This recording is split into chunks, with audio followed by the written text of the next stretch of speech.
那祸害怎么回来了？陛下不是把他发配到白雀寺，令他苦修思过吗？还能因为什么？还不是仗着他有个位高权重的祖父罢了。3年前，他把崔丞相的嫡女崔莹扔进御花园湖里，差点出人命，皇上才把他赶去白雀寺。进白雀寺苦修的贵女，没一个能囫囵着出来的。可镇北王上月打了大胜仗，拿军功跟皇上换他回京，谁拦得住？今儿都来了，就看这横行霸道的金枝郡主落魄成啥样。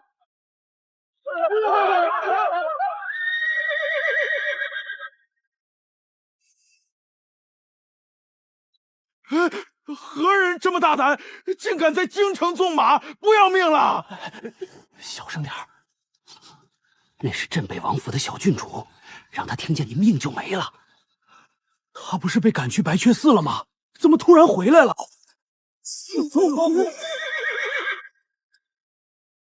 找死！这哪是落魄，这一身行头，富贵的晃眼。他怎么一点没受过搓磨的样子？秦金枝，你怎么还有脸回京？换我就烂在白雀寺里，哼，省得给你祖父丢人。你干的？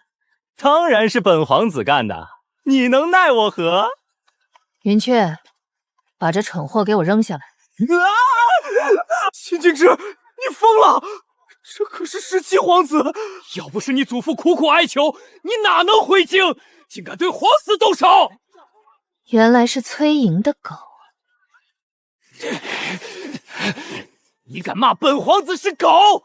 来人，把他舌头给我拔了！我要把你舌头拔下来，当生辰礼送给崔莹。云雀，给我打掉他2颗牙。秦金枝，你敢动我？疯了！一回来就敢当街打掉皇子门牙。说你是蠢货，你还非得掩饰一遍。你都躺地上了，你说我敢不敢？这绊马索你们也有份，一帮敢做不敢当的怂货，等着本郡主一个个登门算账。走，回宫去找母妃。17皇子的母妃是当今沈贵妃，绝不会放过她。可这郡主这样子，半点没把沈贵妃放眼里。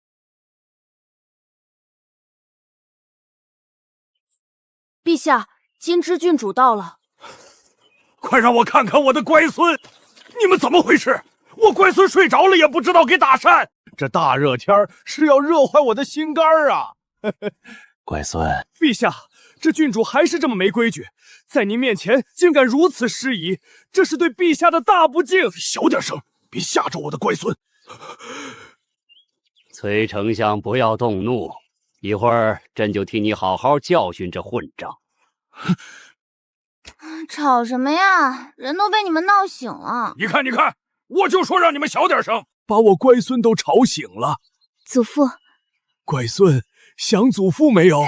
想，金枝天天都想祖父。回来就好，镇北王。你跟金枝多年没见，见着亲祖父，就把朕这个皇祖父忘到脑后去了吧？哼！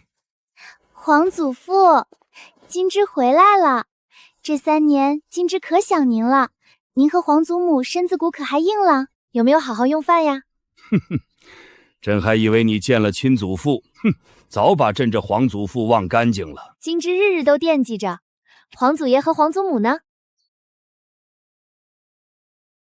这3年可知错了？金枝知错了。这3年，金枝天天在白雀寺为皇祖父祈福，盼您康健无忧，便是让金枝一辈子待在那儿。金枝也绝无半句怨言。知错能改，善莫大焉，罚也罚过了，回去好好孝顺你祖父。你们爷孙聚少离多，也该好好聚聚，回去备一份厚礼，好好向崔小姐赔个不是。人家姑娘似有贤名，哪像你这混茶不学无术？陛下这是拿我当人看吗？偏心都偏到天边去了。好的，皇姑父，金枝一定备上厚礼，亲自登门向崔小姐赔罪。崔丞相，您意下如何？一切听凭陛下做主。好，今日就到这儿，明日再议。镇北王留下，其余人都退下吧。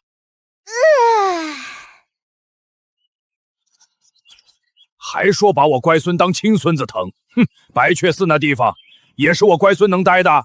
瞧瞧，都瘦成什么样了！你这老顽固真没良心。哎呀，别吵啦，都一把年纪了，气性怎么还这么大？你这混球还好意思说？没轻没重把人家姑娘扔湖里，干坏事也不知道避着人，名声还要不要了？皇祖父，这叫光明磊落。再说了，金枝哪有什么名声？打我乖孙干什么？真当成你家的了？那当然，金枝是朕含辛茹苦拉扯大的，他还肯叫你一声祖父，你就偷着乐吧。你少往脸上贴金，要说辛苦也是皇后娘娘辛苦。金枝，走，跟祖父回家。那可不行，你那老嫂子早等着了，你把人领走，朕怎么跟她交代？祖父，今儿金枝先陪陪皇祖母，明天就回府好好陪您，成不成？真的？哼哼，等你走了，金枝有的是时间陪朕这老头子，谁稀罕跟你争？皇祖父心胸宽阔，那我呢？您气度恢宏。行了，这皮猴最会哄人，朕跟你祖父还有事商量，你先去你祖母那儿吧。那金枝就先告退了。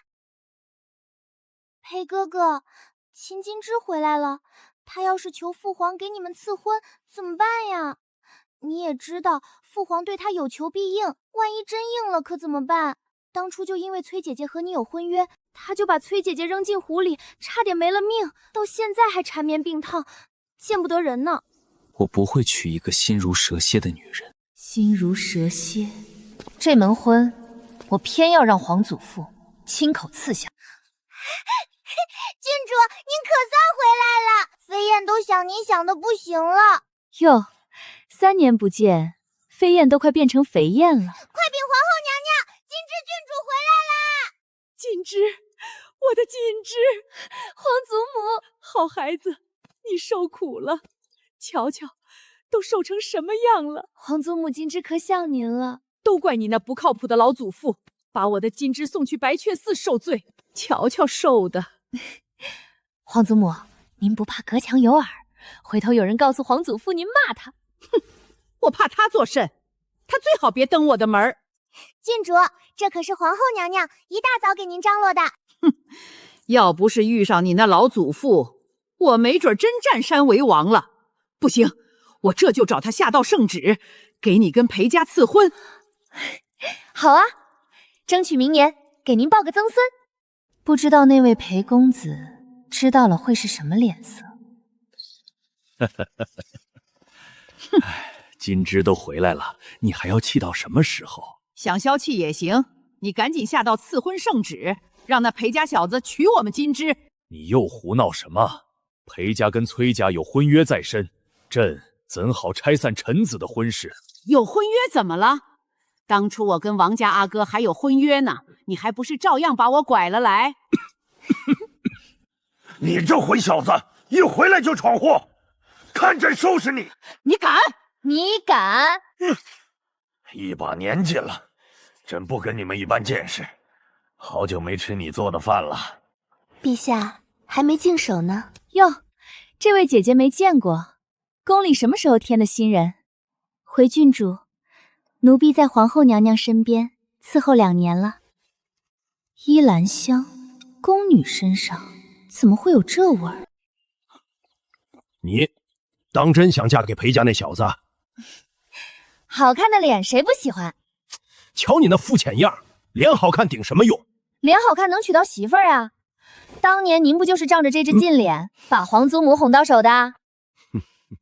你要真喜欢那小子，这赐婚也不是不行。这还差不多。不过京城好儿郎多了去了，裴家小子未必最好。下个月让你皇祖母办场马球赛，各家公子都叫来，你挑一挑。要还没中意的，朕再下赐婚圣旨。行，听您的。皇祖母，我都18了，您跟皇祖父不会还想跟小时候似的搂着我睡吧？回你自己寝宫去，少在这儿碍眼，不许乱跑。那我带飞燕出去消消食。新来那个宫女什么名堂？您说刘英姐姐呀？听说江南闹水灾，他家穷的没饭吃，才卖进宫的。那他怎么爬到皇祖母身边伺候的？因为您啊，郡主。因为我。您当年亲手打了只步摇送娘娘，娘娘天天带着。有回竟丢了，是流英姐姐在小花园的池塘里捞回来的。娘娘见她忠心得体，就调到身边了。你确定是小花园那口池塘？我确定。流英姐姐捞回步摇那会儿，浑身湿透，脸都冻紫了。忠心，好啊。你身上这香气倒是宜人。回陛下，奴婢自小就带着这股淡香，家里人也常夸好闻。皇祖父，您瞧瞧，我给您带什么好东西来了？怕您跟娘娘吃多积玉，我特意跑御膳房给您挑了这个。原来是去了胖子那儿，也就你有这口福。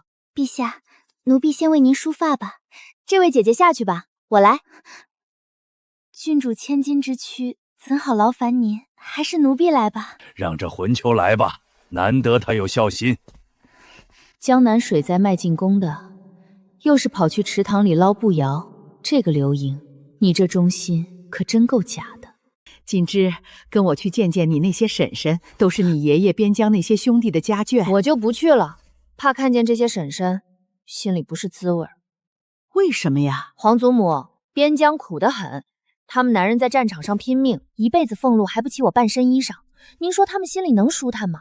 你这衣裳是浮云锦不假，可那是我私库的，陛下给了我，我爱给谁给谁。理是这个理，可他们不清楚呀。再说祖父还是他们的头。你这滑头，那就乖乖在这儿待着，别乱跑。晚上祖母给你做好吃的。飞燕，去把李嬷嬷、赵嬷嬷请到小花园找我，顺带把刘燕也一块叫来。江南水灾卖进宫，又偏偏在这口池塘捞回步摇，这忠心来得可真巧。参见郡主，3年不见，老身2个心里头一直惦记着您呢。3年没见，嬷嬷倒跟我生分了。您给我做的衣裳，我可一直贴身穿着。中午把刘英姐姐手腕弄红了，我心里一直惦记着。姐姐这皮肤真娇嫩，轻轻一碰就红成这样。奴婢自小皮肤就弱，一碰就留印子，这点小事，郡主别放在心上。李嬷嬷、赵嬷嬷，刘英姐姐看着热了，给她降暑，别晒坏了人。嬷嬷，你们做什么？放开我！刘英，不知道哪里得罪了郡主，郡主何苦这样对我？瞧瞧这张小脸，真招人疼。便是铁石心肠的人见了，怕也要动几分柔情，想爬龙床。刘英听不懂郡主在说什么。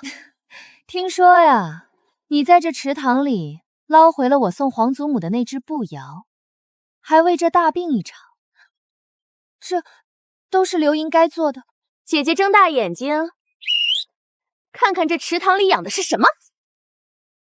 那是什么东西？它把鱼一口就咬断了。这池塘里怎么会有这种怪物？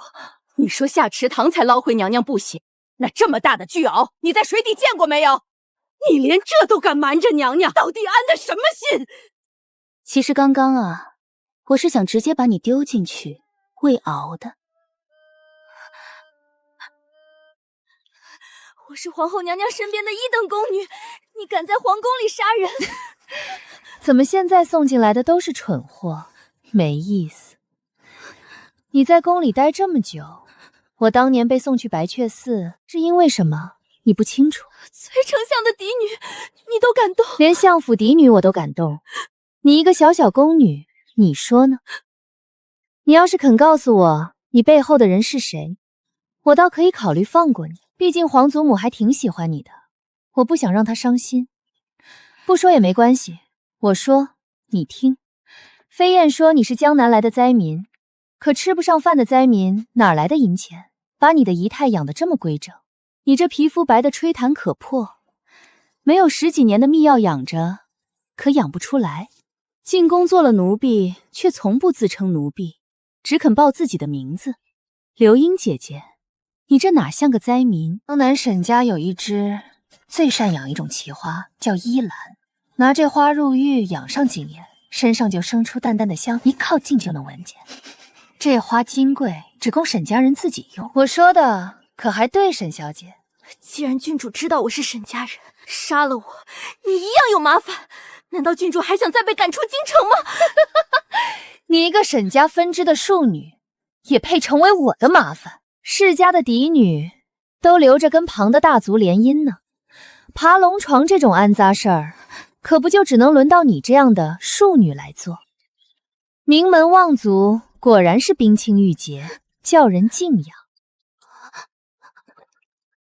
你说我把你丢在沈家门口，沈家人会认你吗？也不知道我那只大獒这会儿饿不饿。郡主饶命！郡主饶命！我都说，是我们家主挑中我，把我送进宫，让我找机会爬上陛下的龙床。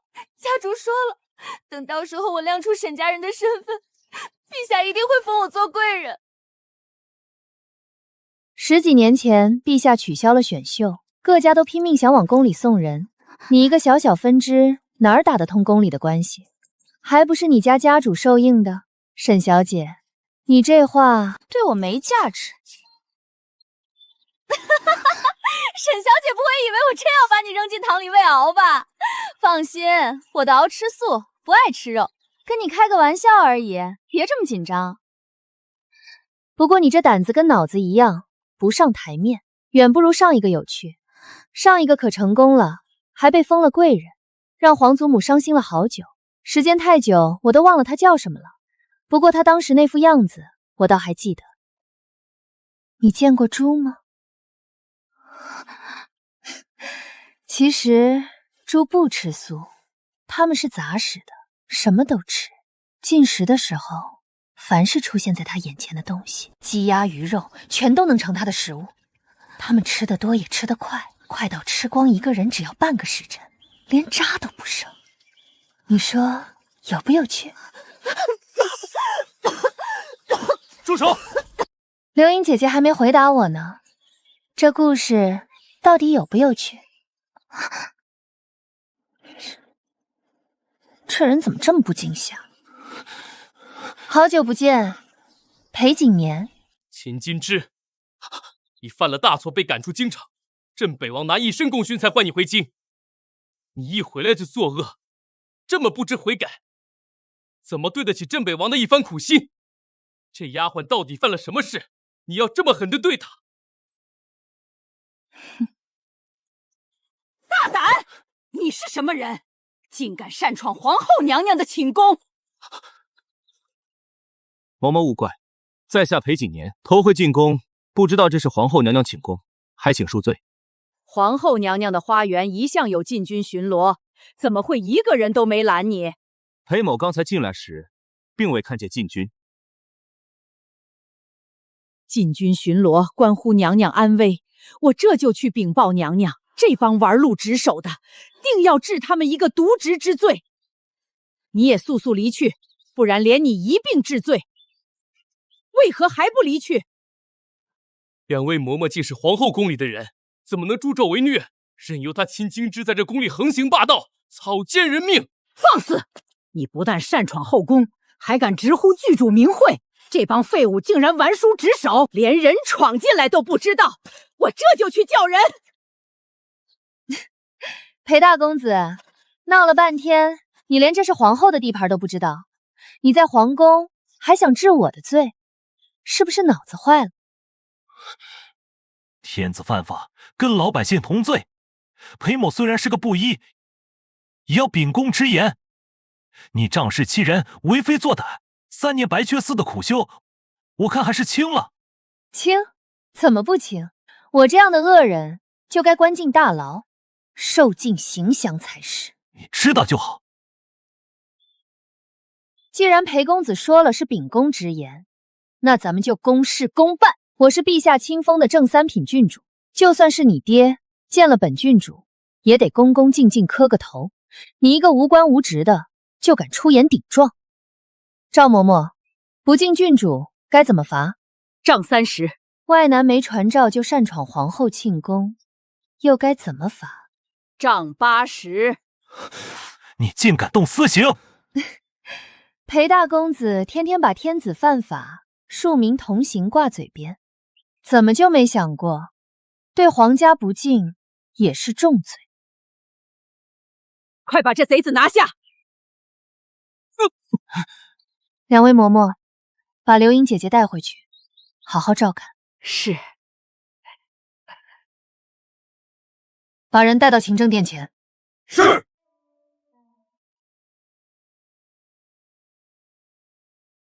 秦金枝，我是裴家嫡子，你今天动我，裴家绝不会善罢甘休。裴家五姓七望之一，底蕴甚深。我就是不知道这世家什么时候凌驾到皇权头上去了。哎呦，郡主，您怎么来了？洪公公这3年高升了，都到勤政殿伺候了。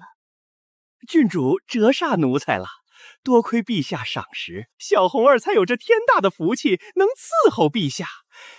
郡主，这位是擅闯后宫的那贼子，我过来监个刑，顺便给陛下送碗消暑的绿豆汤。怎么，没想到我真会动手？你不会以为我看上你了？以前那些事儿都不跟你计较，就由着你一次次下我的面子吧。把你引过来的那个蠢货，会不会过来救你？都说裴大公子才貌双全，光长了一张好脸，不长脑子，多可惜。不过，你这张脸我是真喜欢。你一会儿去陛下面前求一道赐婚的圣旨，我这做未婚妻的自然不忍心看你挨打。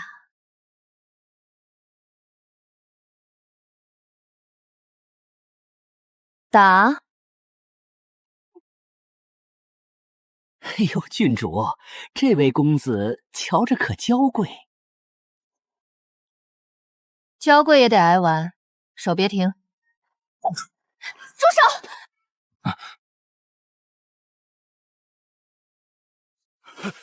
参见九公主。秦金枝，你好大的胆子，竟敢对裴哥哥动手！哟，九公主，这么久不见，你胆子倒是长了不少。引走禁军，私放外男进后宫，你母妃就是这么教你的？你胡说！接着打，没有我的命令，谁也不许停。不许打！我看谁敢动手！哼！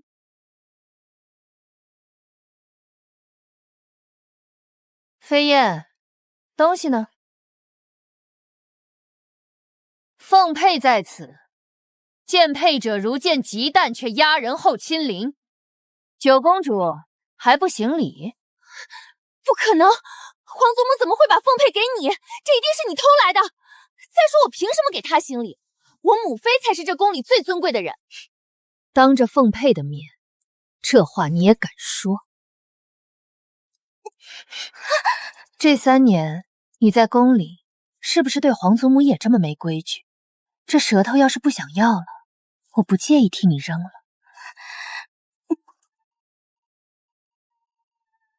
接着打，我不说停，谁也不许停。公主恕罪，凤佩在前，属下不敢抗命。你敢动他！你竟敢推我！我这就去告诉母妃，叫她把你打进掖庭，叫你求生不得。你这相貌没随着你母妃，脑子也没深着，倒是这副心肠随了个10成10。现在改主意还来得及，要不要娶我？这才刚20丈，你撑不住的。秦金枝，你还要不要脸？竟然用私刑逼着裴哥哥娶你！你为什么这么气？你也喜欢裴景年吧？你跟崔莹不是至交吗？我撕了你的嘴！这几个的任免，你回头再帮朕看看。是，臣回去就。陛下，不好了！金枝郡主跟九公主在殿外打起来了。两个冤孽！父皇，秦金枝他要害我！还不把这两个孽障给我拉开！住手！回陛下，金枝郡主有令，没他发话，不许听。停手！这又是怎么回事？金枝郡主，我儿到底哪里惹了你？你竟下这等毒手！当然是因为他不肯娶我。都说父母之命，媒妁之言，今天正好你在这儿，不如你替他做主，退了崔家那门亲，让裴景年娶我。陛下，金枝郡主心思这般歹毒，还请陛下为臣做主，你简直是胡闹！父皇，我是来拦着他，不让他打裴哥哥的，他却把女儿打成这样，您要为我做主。你这混账，给我去祠堂跪3天，好好反省。身为公主，说话怎么这么粗气？来人，传太医，带九公主回宫医治。父皇，我才是您的亲生女儿，您为何这么护着一个外人？陛下，臣恳请陛下重重责为金枝郡主。那你想怎样？金枝郡主3年前便闯下大祸，得陛下开恩才重回京城，将郡主重新送回白雀寺。本宫看谁敢！臣妾附议。我看谁敢动我的乖孙！刚才是谁要把我的乖孙送去白雀寺？皇后娘娘，金枝郡主在宫里动私刑，为一己之私差点害了臣的儿子，您不能再护着了，请娘娘务必重责郡主。哼，要不是你儿子擅闯后宫，金枝会下令责罚他。哼，你倒好，反咬一口污蔑我的乖孙。裴侍郎，你好大的胆子！皇祖母来啦。你呀，回头有你好看的。陛下，臣妾是来请陛下为臣妾母子做主的。秦金枝殴打皇子，目无天威，把陛下的脸面踩在脚底下。父皇，秦金枝在城门口当街打儿臣，无法无天，你给儿臣做主。父皇，你看，牙都被他打掉2颗了。一个个的都是来要朕做主的。哎呦，这缺牙漏风不漏风呀？笑什么笑，没大没小。皇后娘娘倒是护得紧，她当街打皇子，宫里动私刑，桩桩都是死罪，娘娘也要拦着不让查。本宫的乖孙，轮得到你来定罪？皇后娘娘，臣的儿子是头一回进宫，怎么会去擅闯后宫？陛下，今儿奴婢们正陪着郡主在小花园纳凉，这位裴公子忽然就闯了进来，奴婢怕是贼人要伤了郡主，这才赶紧叫了御林军。突然闯进来，巡逻的禁军就这么放人进了皇后的花园，审查何在？陛下息怒，今儿在皇后娘娘寝宫，当值的禁军失职，竟让人闯进了娘娘的宫里，都没察觉。臣已经重罚了他们。没察觉，好一个没察觉！今儿要是刺客进了皇后寝宫，朕这会儿见到的怕就是皇后的遗体了。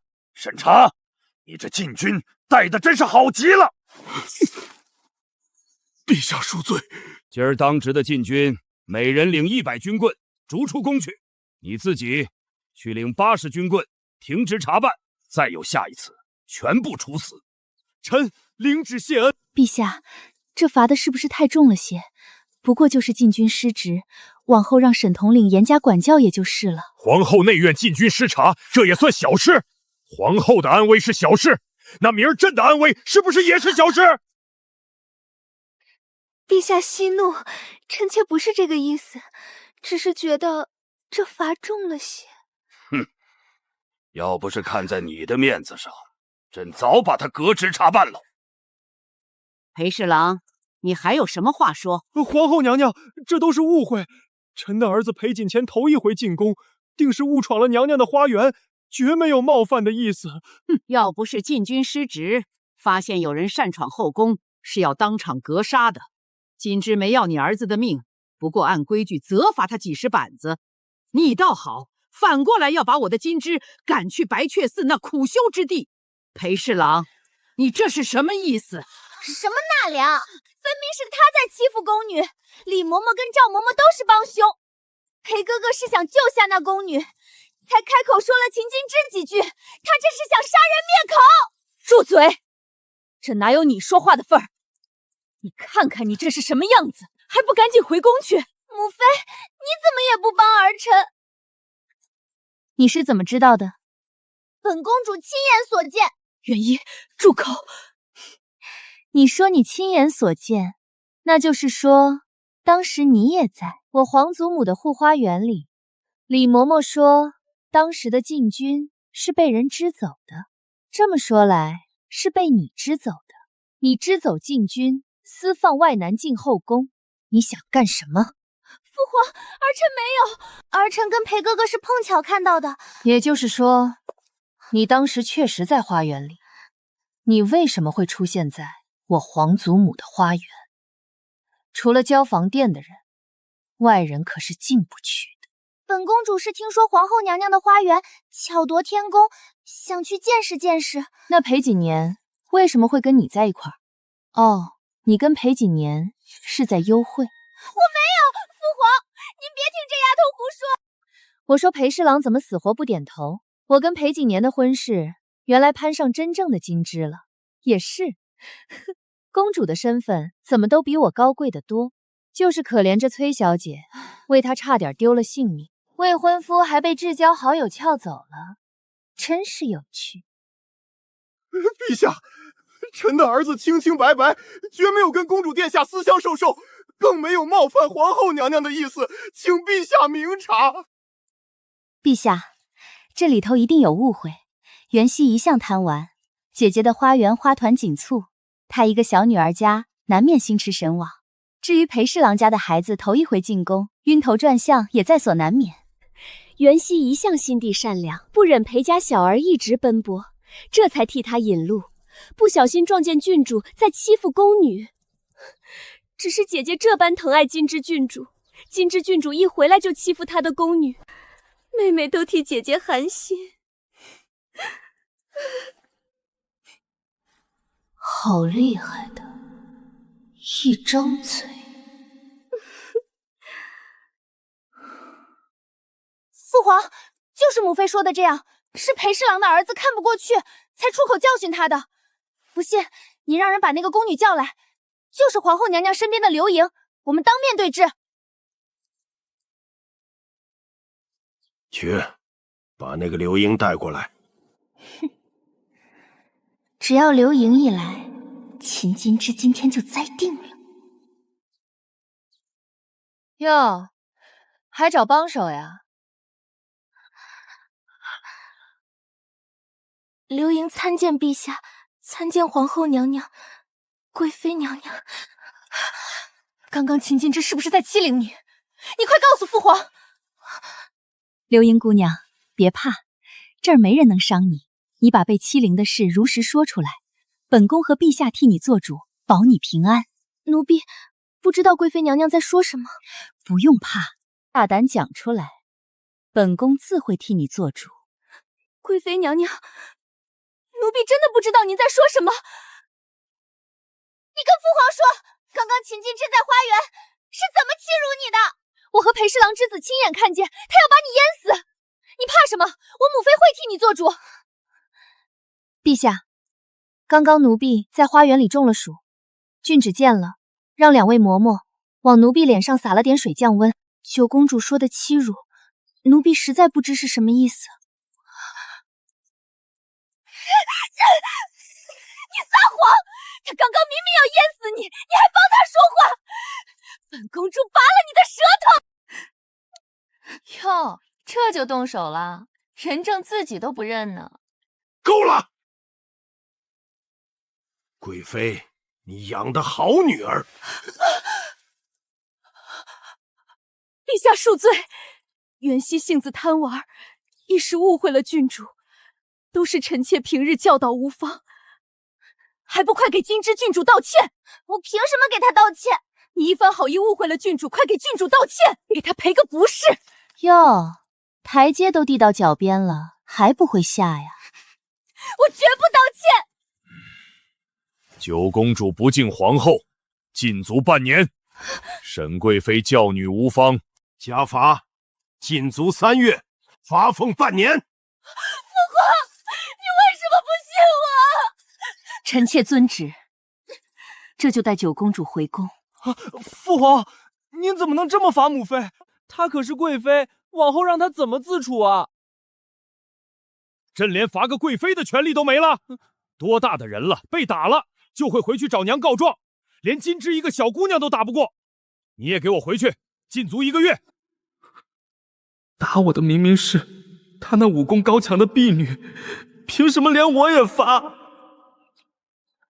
裴侍郎，现在还要送我去白雀寺吗？臣不敢，一场误会，小儿也已经受了罚，还请郡主恕罪。我为什么要恕罪？我可是差点就被送去白雀寺了。那是什么地方？裴侍郎不会不清楚吧？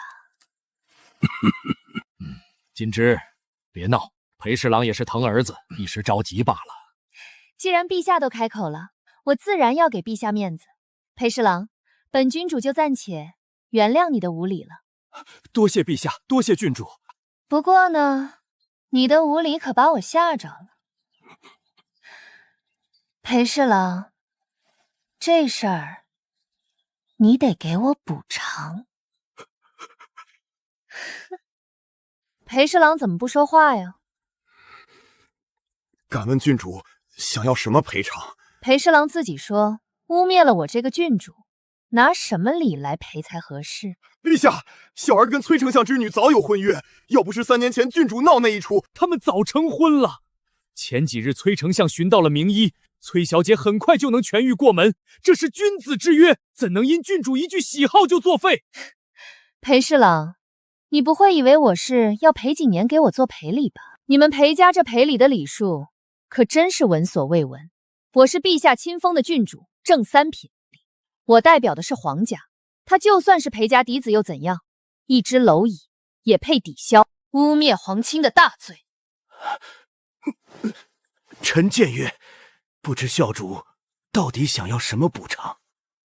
我听说你们裴家有一株100年的火灵芝，本郡主想尝尝是什么味道。怎么，裴侍郎舍不得？陛下，火灵芝是我裴氏一族的至宝，只有家主才能做主，臣实在做不了主啊。你做不了主，那就回去找能做主的人。皇祖母已经出来好一阵了，我得陪她回宫歇着。要是累坏了皇后，裴侍郎，那可就不止一株火灵芝的事了。本宫这头有些发晕，锦芝，快扶皇祖母回宫歇着。对了，火灵芝送进宫之前，裴景年就先留在宫里养伤吧。郡主这是何意？扣个人质，裴侍郎还看不出来？陛下，郡主这么做于理不合呀！哎呀，本宫这心口好痛！快传御医！陛下，陛下！裴侍郎还是赶紧回府去吧，动作要快。这宫里可不比你们裴家。裴景年要是在宫里出点什么意外，本郡主可就爱莫能助了。跪下！行了，别装了。干什么让我乖孙罚跪？要耍威风，上那胡妹子那儿耍去，别来我这交房殿。这混账都是你惯出来的，今天闹这么一大出，就为了一株火灵芝。皇祖父还挺聪明，从小你什么好东西没见过，为一株火灵芝把宫里闹个人仰马翻。你想要什么？不会直接去朕的私库拿？皇祖父，这个您私库里还真没有，您还真不懂。裴家底蕴那么深，连他们都当宝贝供着的东西，不用想，都金贵得很。你那麒麟杖呢？我非得抽他一顿。谁让你司库里没有？金枝要了又怎么了？不过这火灵芝不是我吃，是给皇祖母要的。我之前遇着个神医，他说100年的火灵芝配上紫阳参炼药，能根治皇祖母身上的旧疾。我要是直接去管裴家要，他们能给我才怪。算你这魂教有良心，那你大可直说，朕让裴家献上来不就完了？您上去就要人家留着续命的至宝，那不成强盗了？你怎么就想着你皇祖母，也不想着皇祖父？怎么不说关心关心朕的身体？嗨，你这老头怎么这么小心眼儿？那火灵芝那么大一株，皇祖母又吃不完，剩下的不就给您补身体了吗？真不知道你这性子随了谁。我养的当然随我，不然还能随你这糟老头子？郡主，流英姐姐说想单独见您一面。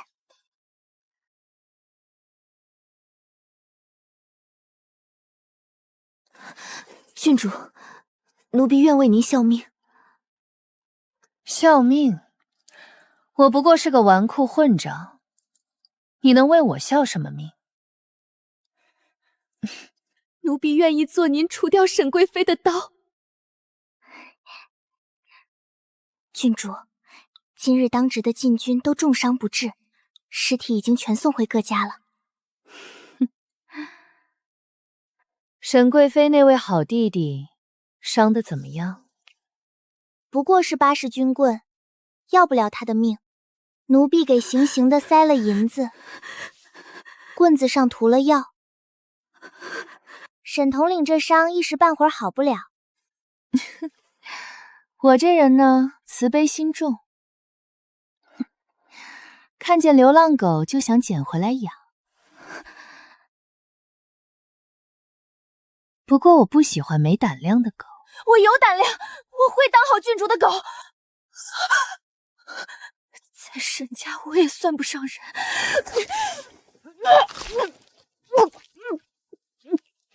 有主人的狗。真是一条好狗。我抓住了，我抓住命运了。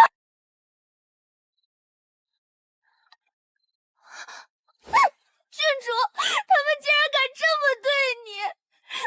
奴婢这就去找皇后娘娘，给您讨个公道。一点小伤也值得你哭天喊地。皇祖母年纪大了，少拿这些烦心事去搅她。您可是千金之体，这哪是什么小伤啊？那帮老货也太狠了！那崔家小姐还好端端的，凭什么让您受这么多苦？依奴婢说，还不如直接把它解决了，也好出口气。得了，你那点心思比我还狠。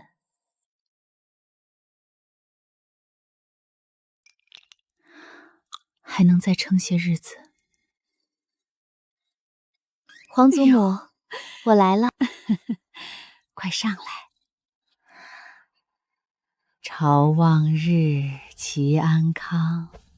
幼童身畔暮暖阳。夜观星，入天香。好梦悠悠，岁月长。行四方，福满堂。长成栋梁，要加帮。什么？你说今年被打了几十大板，还被扣在宫里，让咱们裴家拿火灵芝去赎？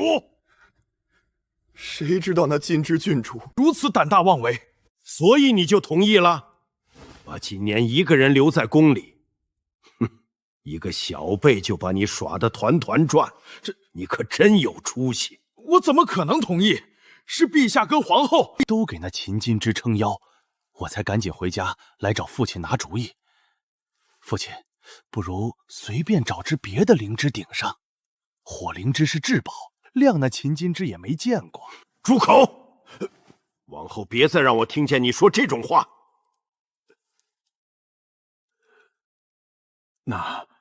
难道真要把火灵芝给了那个混账？难道就让锦年一直扣在宫里，叫外人怎么看我裴家？火灵芝再金贵，也不过是个身外之物，哪有我裴家下一任家主要紧？明天一早，你就带着火灵芝进宫，把锦年给我接回来。是，父亲。你再去给丞相府递个信，问问崔家小姐身子如何，近期能不能把婚事提上日程。可锦年才受了伤，那崔家小姐的身子也没大好，这是不是太赶了？你当这婚事是他们两个小辈的事，这是整个裴家跟崔家的事。婚事一成，裴崔两家就彻底绑到一块儿了。要不是3年前那秦金驹胆大包天，把崔颖扔进水里差点没了命，咱们裴家跟崔家的盟约3年前就该缔结成了。偏这2年陛下又开始启用寒门，世家跟陛下这关系越来越不对味儿了。我有种预感，要不了多久，这朝堂上必定要骤起波澜。你又要做什么？还能做什么？等你爹来赎你呗。你到底在说什么？我又为什么会在这儿？怎么，昨儿你没跟他说清楚？昨天事儿太多，一忙就把他给忘了。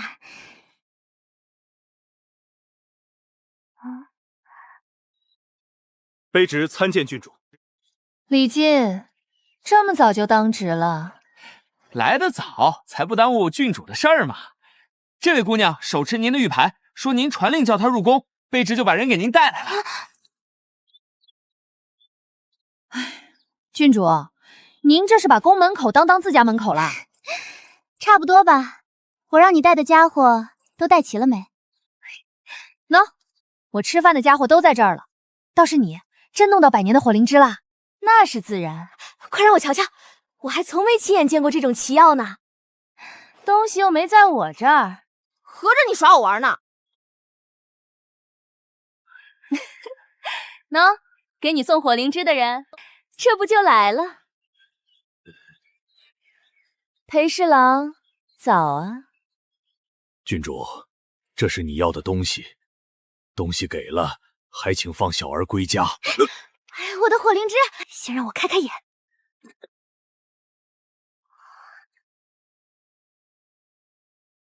郡主，这可是300年的火灵芝，极品啊！300年极品火灵芝到手了。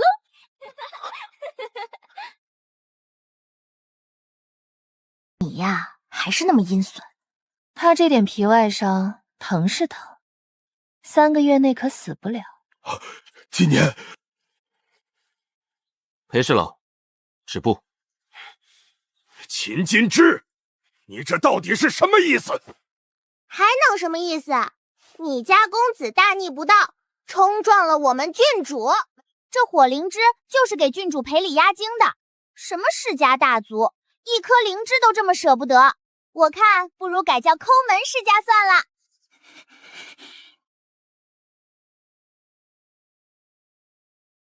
怕裴侍郎想儿子想得慌，我一早就把人给你抬来等着了，赔礼也收了，人也还你。裴侍郎，领着公子归家去吧。飞燕，我们走。方才还嚣张的没边，转眼又……这秦金枝，我怎么就看不透他？明明该恨他的，怎么这眼睛偏偏挪不开？哼，倒得正好，省得碍郡主的眼。柳依依，你这样真的特别猥琐。随你说，300年的火灵芝，这辈子就摸这一回。3年学医，我还是头一回见这么极清点的火灵芝。一株草也值当你这么稀罕，不就是给人治病的东西？你懂什么？哪个大夫不想拥有这种东西？有了它，你说的你祖母那病很有可能就能治好了。那这趟你倒是没白进宫，你没吃我给你带的药吗？郡主怎么了？飞檐，锦盒上有毒。郡主，你醒醒！秦金枝，你个闯祸精！一进宫就给我整这么大的活儿，诬陷朝廷命官，这是要杀头的呀！罢了罢了，反正横竖都是你拉我下水，我也晕了，你快叫人。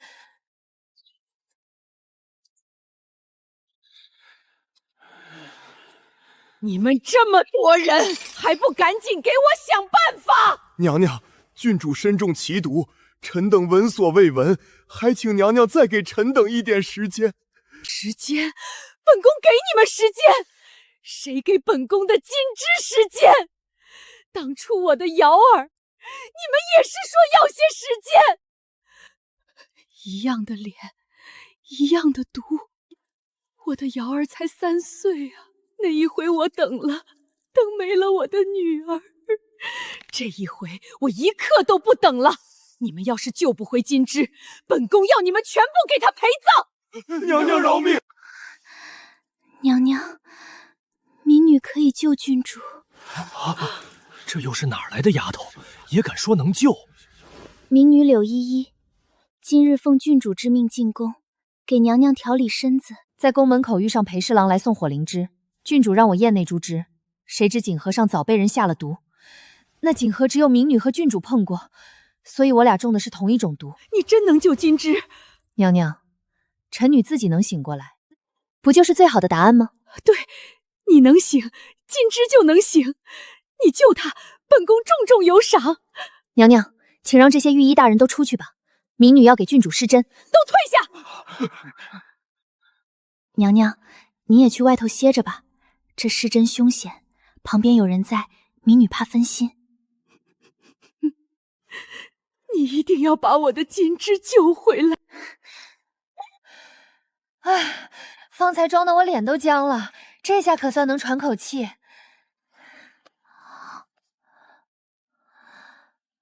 秦金枝，你可千万得给我醒过来。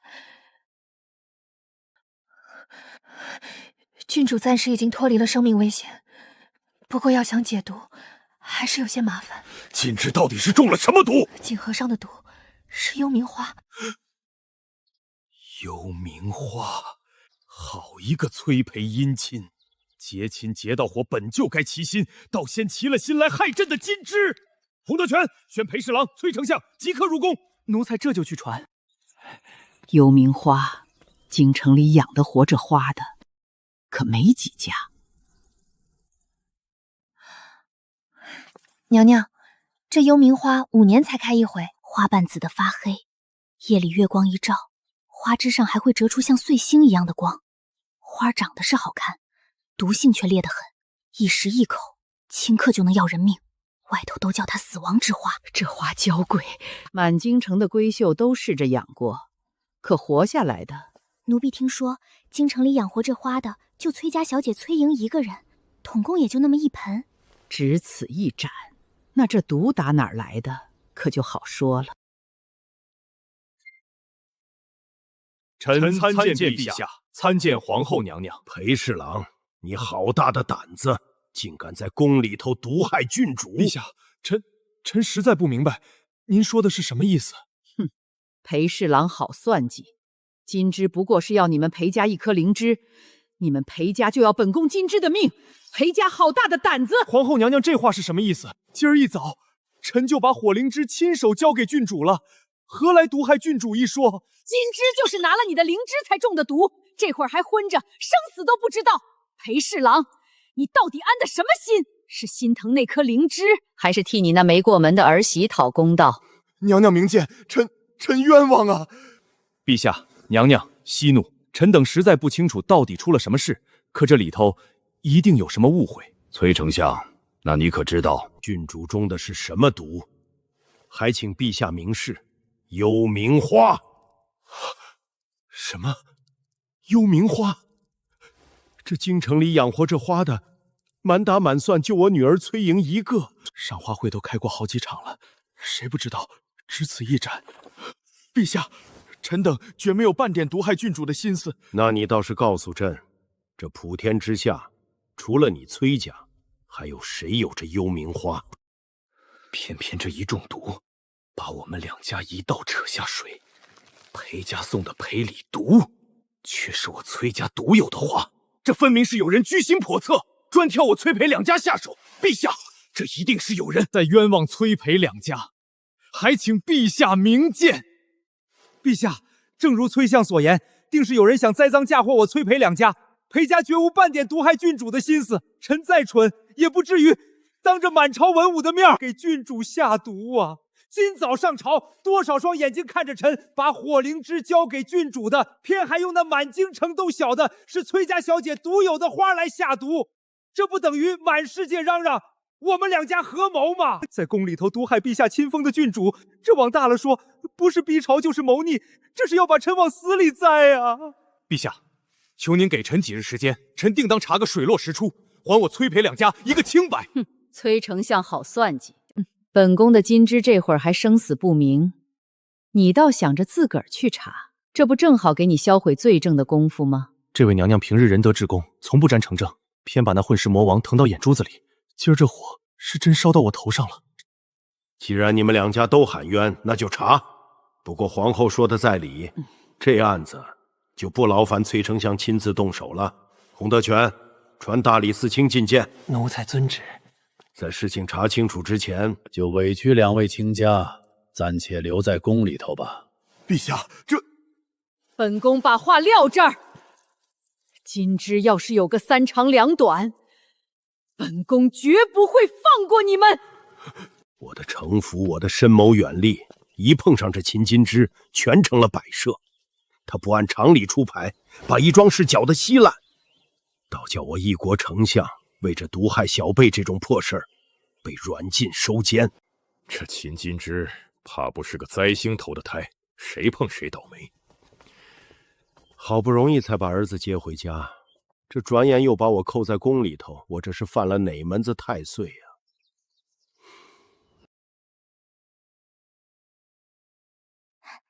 郡主，崔丞相跟裴侍郎叫陛下扣在宫里了，本来要送去内狱的。碍着两人身份，陛下把他俩软禁在内院啦。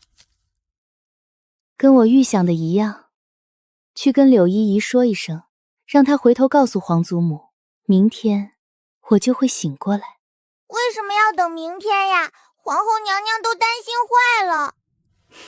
皇祖母平日里那些烦心事，全憋在心里头，趁这回让她痛痛快快发一发火，也是好的。再说，我要是醒得太快，怎么显得出这毒有多凶险呢？呸！这果子也太酸了！郡主，你到底是怎么吃得下去的呀？这是酸性，可不就酸吗？柳依依送来的，外头那点动静，且热闹着呢。我的儿怎么伤成这个样子？今年疼不疼？娘看着都心。娘，祖母，我没事，皮外伤，养几天就好了。今年你跟崔莹的婚事要尽快提上日程了。祖父的意思，松儿明白。这门亲事不光是你们两个小辈的事，崔裴两家正式结盟的盟约就记在这上头。松儿懂得分寸，不会让祖父失望。婚事，你这一身伤还没好呢，还不都是那个秦金枝闯出来的祸？娘，这伤跟他不相干，我厌恶他，不是这一回两回了。崔家姑娘端庄守礼，知书达理，那才是配得上你的人。那个秦金枝张牙舞爪，没个规矩，哪像个贵女？祖母说反了，她不是没规矩，是这世上没一条规矩管得住她。想闯祸就闯祸，不必代表谁，凡事只凭她自己的喜恶。泥腿子出身的新贵，也配让你这般记挂？祖父，咱们世家自觉高人一等，可咱们这些人里头，没一个能活成他那个样子。这话，孙儿不得不认。那你倒是说说，你定亲那天，他把崔家姑娘推下了水，差点要了人命，你当真半点没往心里去？陈年旧事了，娘别再提。他被赶出京城那天，满府都说你一早就出了门，今年你到底去哪儿了？祖母，松儿乏了，想歇歇。崔家的婚事，松儿自有分寸。晚京城都说他喜欢我，我不是厌恶他，是我嫉妒他。你去打探打探，老爷今日去了哪儿？怎么到这会儿还不归家？回夫人，奴才问清楚了，老爷今日和崔丞相一道被重新选进宫里，之后就再没消息了。进宫之后就没消息了，快随我去见公公。你说裴红和崔丞相进宫之后，消息全被封锁了？是啊，公公，有消息不可怕，没消息才可怕。真出了什么事，咱们连怎么应对都不知道。先派人去趟崔家，再安排人打点宫里，务必搞清楚到底出了什么事。是。风雨欲来呀！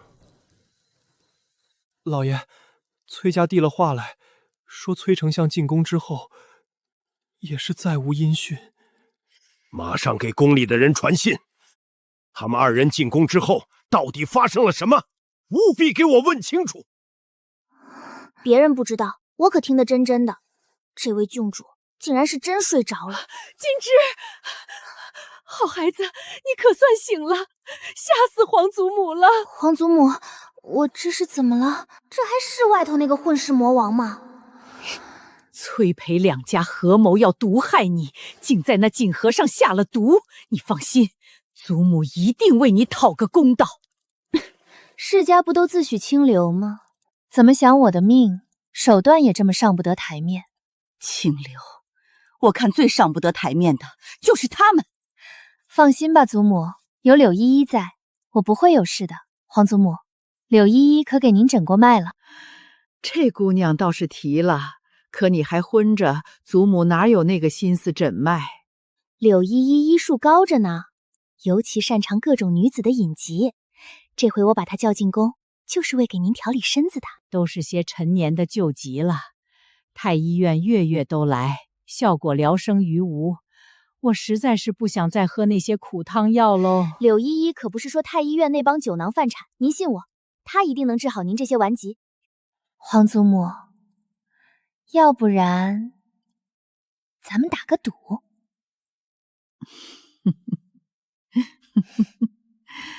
哦，金枝想打什么赌？让我听听你们祖孙俩要打什么赌。我跟皇祖母打赌呢，我带来的人能不能治好他的旧疾？你是说这双十年华的小娘子能比得过朕整个太医院？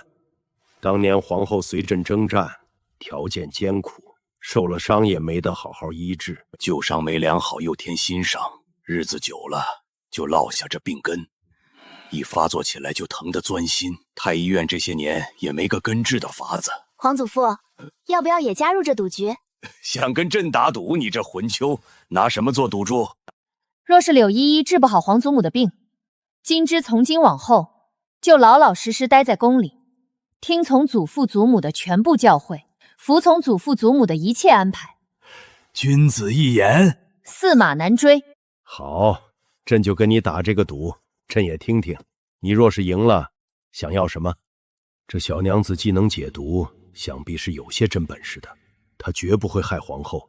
若真能治好，倒解了朕一块心壁；治不好，这魂球往后安分守在朕和皇后身边，也是桩好事。我要柳依依入太医院。郡主，治好娘娘我也就6、7成把握，这要是输了，你这辈子都得困在这宫里头了。你要是治不好我皇祖母的旧疾，太医院你也是待不下去的。我能给你一步登天的机会，可你得有不被人撼动的本事，才不会被人一把摔下来。治好我皇祖母的伤，是你的敲门砖，也是替你挡风暴的护盾。这世道哪有女子的立足之地？日后被嘲笑、被驱赶，我的医术明明比那些男人高出一截，可就因为我是女子，连个证明自己的机会都不肯给。我就要站到这最高的庙堂上，让世人都看看，我柳依依的医术就是高。千百年来，太医院没有过女子，那我便要做这第一个女太医。你若真是陛下和皇后娘娘的亲孙女，那太子殿下可就危险了。你若是治不好我皇祖母，那你也危险了。哼，懒得理你。明儿我就正式给皇后娘娘调理身子，让你见识见识我这未来天下第一女神医的厉害。女神医走的时候，记得吹了蜡烛。你的药还没做好，我给你拿了几颗暖阳丹，睡前吃一颗，会好受些。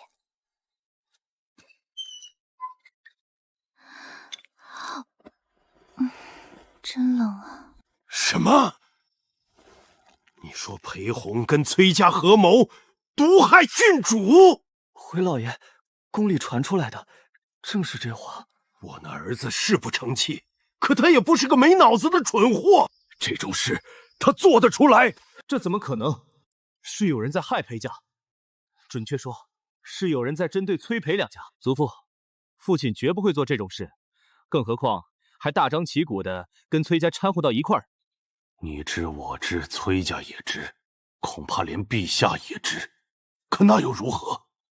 现在郡主昏迷不醒，又有那么多人亲眼看见，咱们却连到底是谁要害裴家的都不知道。陛下把父亲跟崔丞相软禁在宫里，不知道是谁负责查这件事。是大理寺卿袁正风袁大人。袁家跟咱们裴家走动也算密切，有他在，应该无事。差个人去趟袁家，打探什么情况。世家屹立100年不倒，这么明目张胆的陷害，我可不是什么人都敢出手的。陛下贤明，难道真看不出来？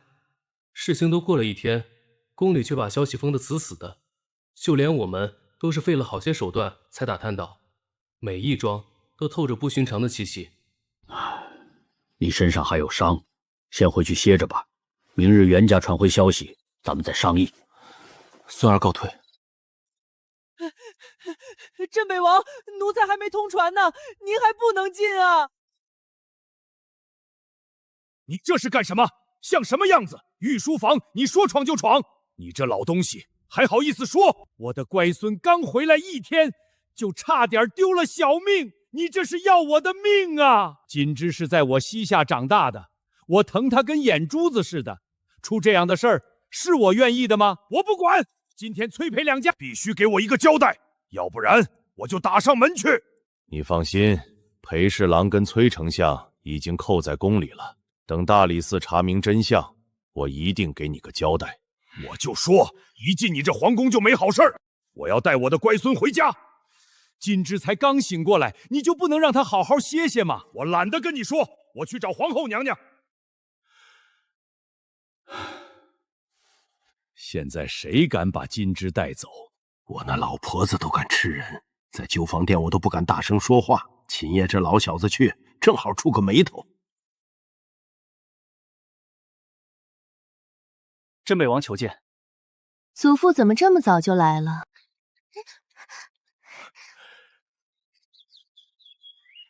你不是中毒了？诓人的，毒是我自己下的。嗨，好小子，差点把你祖父我的魂儿都吓没了。宫里把消息封得这么严实，祖父是怎么知道我中毒的？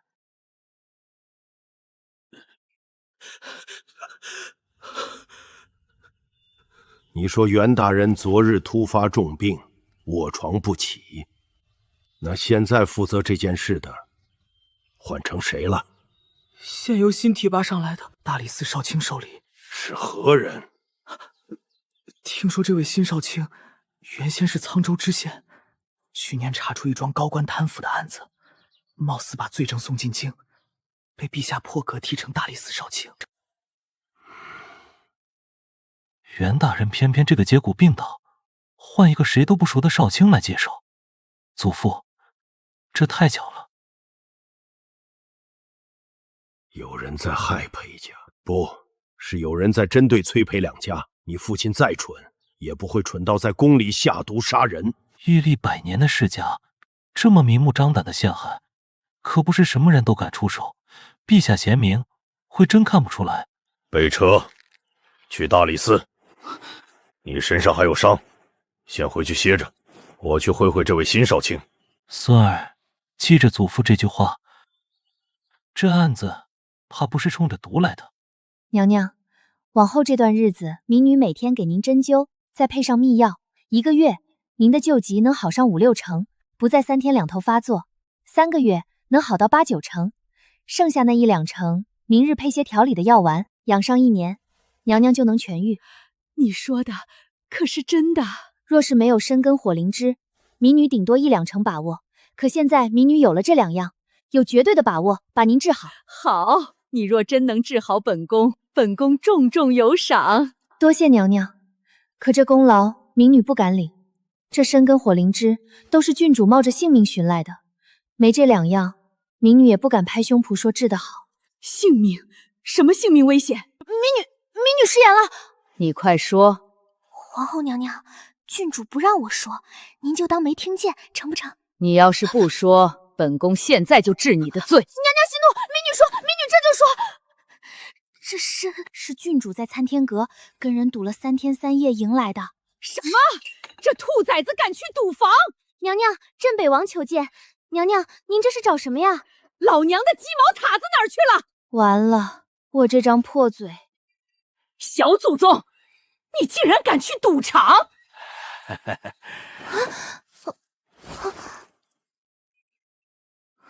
柳依依这张破嘴！老嫂子，这是做什么？你给我让开！这丫头敢进赌房，看我不打折的她的腿！想以赌强和谐赛，要把自己拧成猪蹄儿！给老娘出来！老嫂子，到底什么事儿让你这么大火气？金枝身子还没好利索，你怎么还动起家伙事儿来了？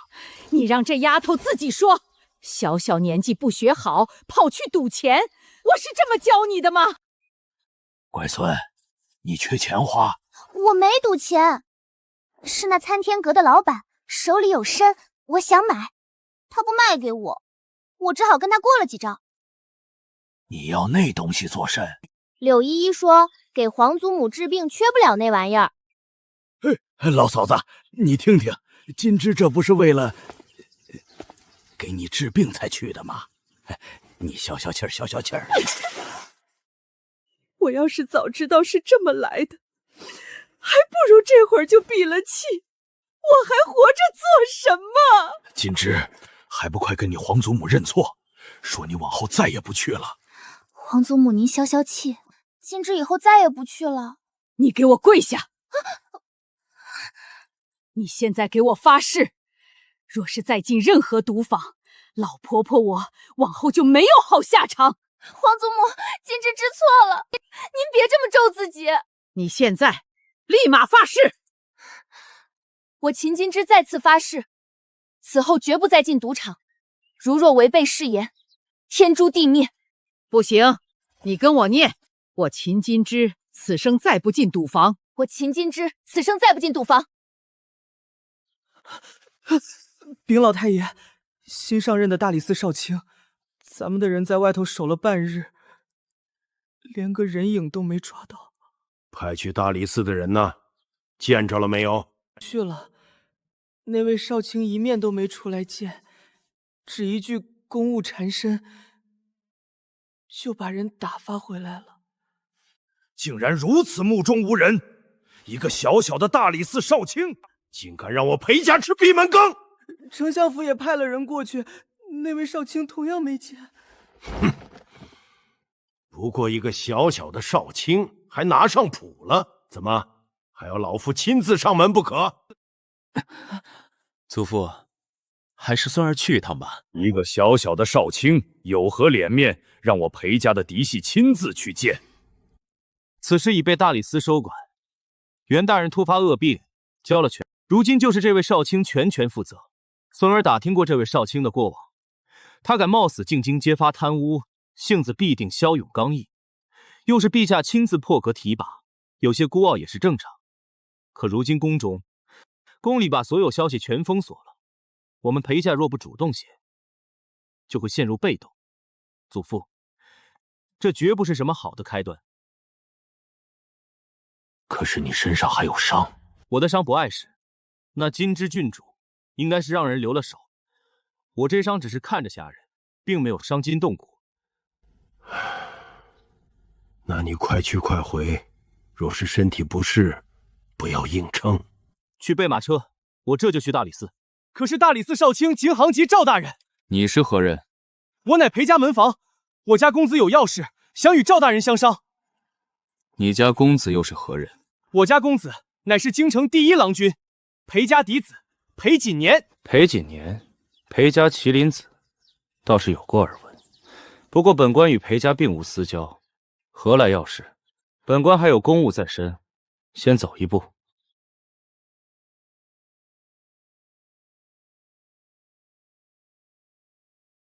公子也太狂妄了，这马无忌也太狂妄了！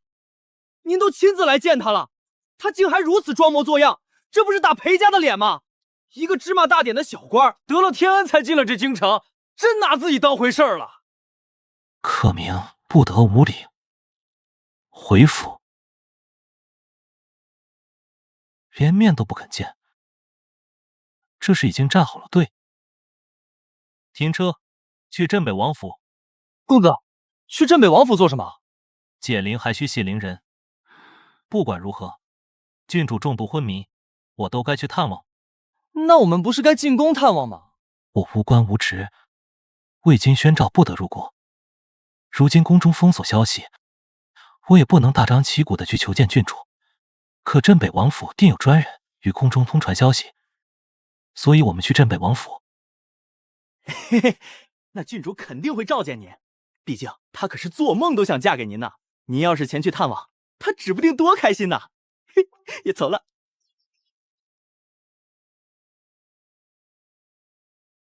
就因为是我的父亲下毒，他才会中了招。我若不去，倒成了我裴家欠他的。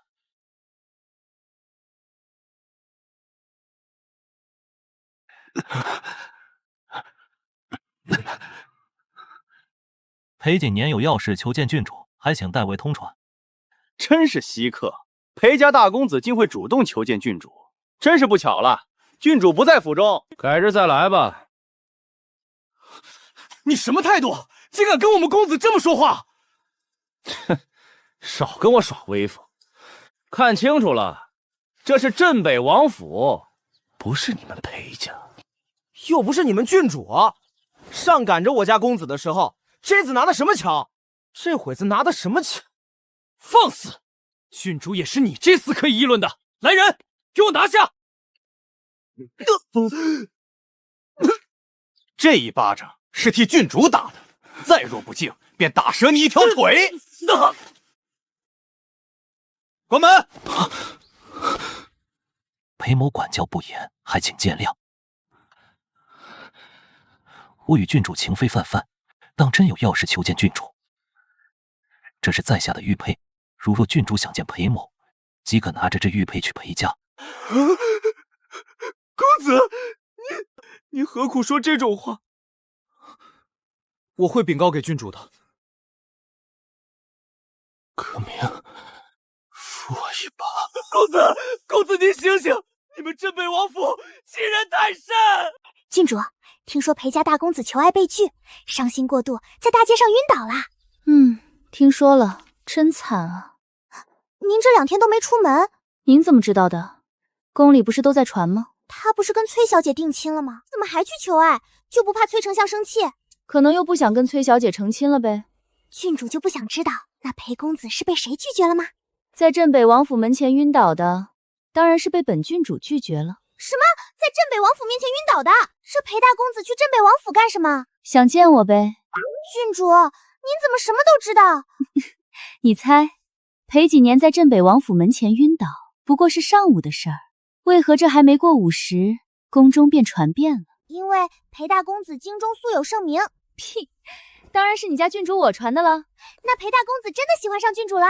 被拒绝都伤心的晕过去，这是已经情根深重了。难不成那裴大公子以前都是装的，就是为了引起郡主您的注意？3年不见，他发现郡主对他的感情已不复从前，所以立马把心意传达给您。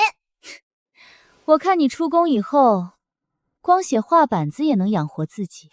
我出宫就拿着我的小包袱去镇北王府，郡主说了，养我一辈子的。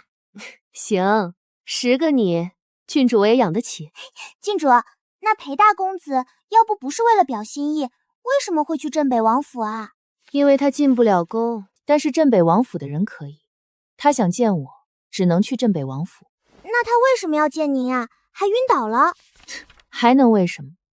肯定知道了我因为他爹中毒的消息了呗。啊，我知道了，他是想救裴侍郎，急火攻心，所以晕过去了。让府里给裴几年传个话，续时天香楼一见，过时不候。郡主您要出宫，去把柳依依叫来。竟约在这种地方，郡主到底想做什么？公子，这没准就是那郡主为了得到您特地设下的局，您可千万小心。他既约我在此，我若不来，便永远问不出那毒的根由。走。这位公子的装扮还挺别致，不知道想要找哪位姑娘？天字号房可有人等候？原来是见天字号房的客人，不知公子可姓裴？正是，还不速速带路。公子这边请。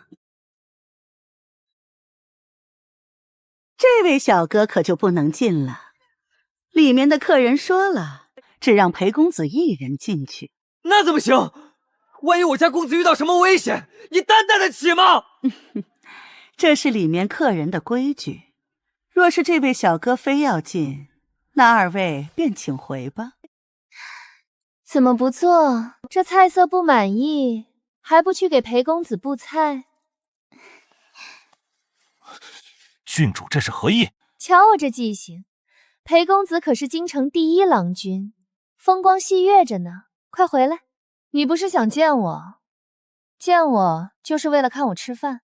听说郡主中毒了，不知道郡主现在身体如何？吐了2吐血，死不了。听说郡主中毒，是因为我父亲用来赔罪的锦盒上有幽冥花。没错，在锦盒上涂幽冥花，你们崔裴2家想要我死。这件事情其中定有蹊跷，崔裴2家绝无毒害郡主之意。因为毒就是我自己下的。您再说一遍，毒是您自己下的？怎么这么淡？奴家这就让人给您换一桌。不必了。怎么不做？郡主是在跟裴某开玩笑吗？你若是想当成玩笑，也不是不可以。你为什么要这么做？当然是为了你。你不想娶我，那我就只能用点手段让你妥协了。你看，以前对我避如蛇蝎的裴大公子，如今不也乖乖主动来见我了？所以你就诬陷我父亲了，给你下毒。很有效吧？你这毒妇，那是我父亲，稍有差池便是性命不保。你把人命当儿戏，当真是恶毒到了极处。他是你爹，又不是我爹，他的死活跟我有什么关系？我还是比较喜欢你说我心如蛇蝎。那天你听到了我跟九公主的谈话，是你故意引我过去的。要不是萧元熙那个蠢货故意把你带过来，我本懒得搭理你们。你们非要送上门，我不出手，倒是对不起你这京城第1郎君的名头了。怎么样，我这般内里跟外头一样恶毒的人，算不算得上表里如一？裴公子可有改了主意？想娶我了？我裴几年绝不会娶你这样心狠手辣的女人。裴侍郎的命不想要了？你当陛下真会任由你这样胡闹？裴家与崔家是百年世家，地位不可撼动。我父亲若是死了，裴家绝不会善罢甘休。如果你今天走了，往后再若反悔，可就不是你我私下能解决的了。当今陛下素有贤名，大理寺受理此案的赵大人，也是一位刚正不阿之人。我父亲没做过的事，他绝不会冤枉。请便。郡主，您就这么一五一十全告诉他了，就不怕把事情闹大了？我就怕他不把事情闹大。柳依依，走了。郡主，你这楼里的厨子手艺也太好了，怎么一个青楼的厨子能有这么一手好厨艺？废话，京城第一楼的名头，你当是吹牛吹来的？你说那些被你收拾过的纨绔子弟，一边骂你骂得狗血淋头，一边又把白花花的银子大把大把往你这天香楼送。要是哪天叫他们知道这楼是你开的，还不得半夜爬起来左右开弓抽自己2个耳光？那你可记着给我保密，别让我丢了这一群送上门的财神爷。那可得再给我加2个鸡腿。就这点出息。怎么发作的这样频繁？看来你那新药，我得赶紧抓出来了。走吧，跟我去见一个人。还要见谁？赵无极。赵王吉参见郡主。坐。锦盒上的毒就是他制的。原来是郡主身边的人。给你那株幽冥花，就是他赵无极亲自去崔府偷来的。什么？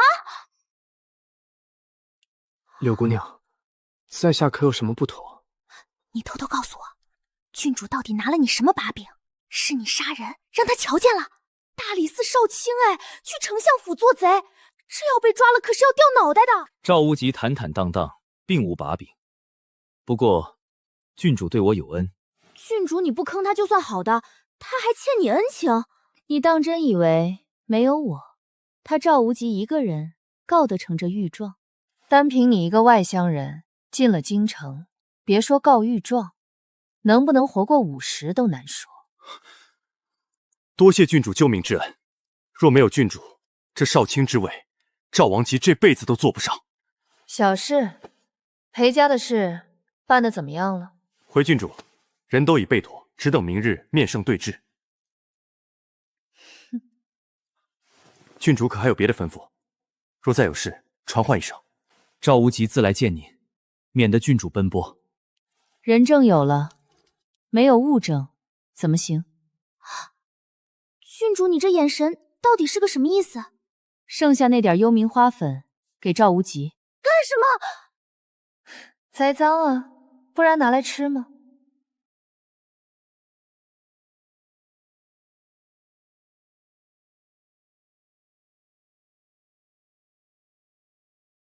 这玩意儿一沾上就吐血，救治不及时是要死人的。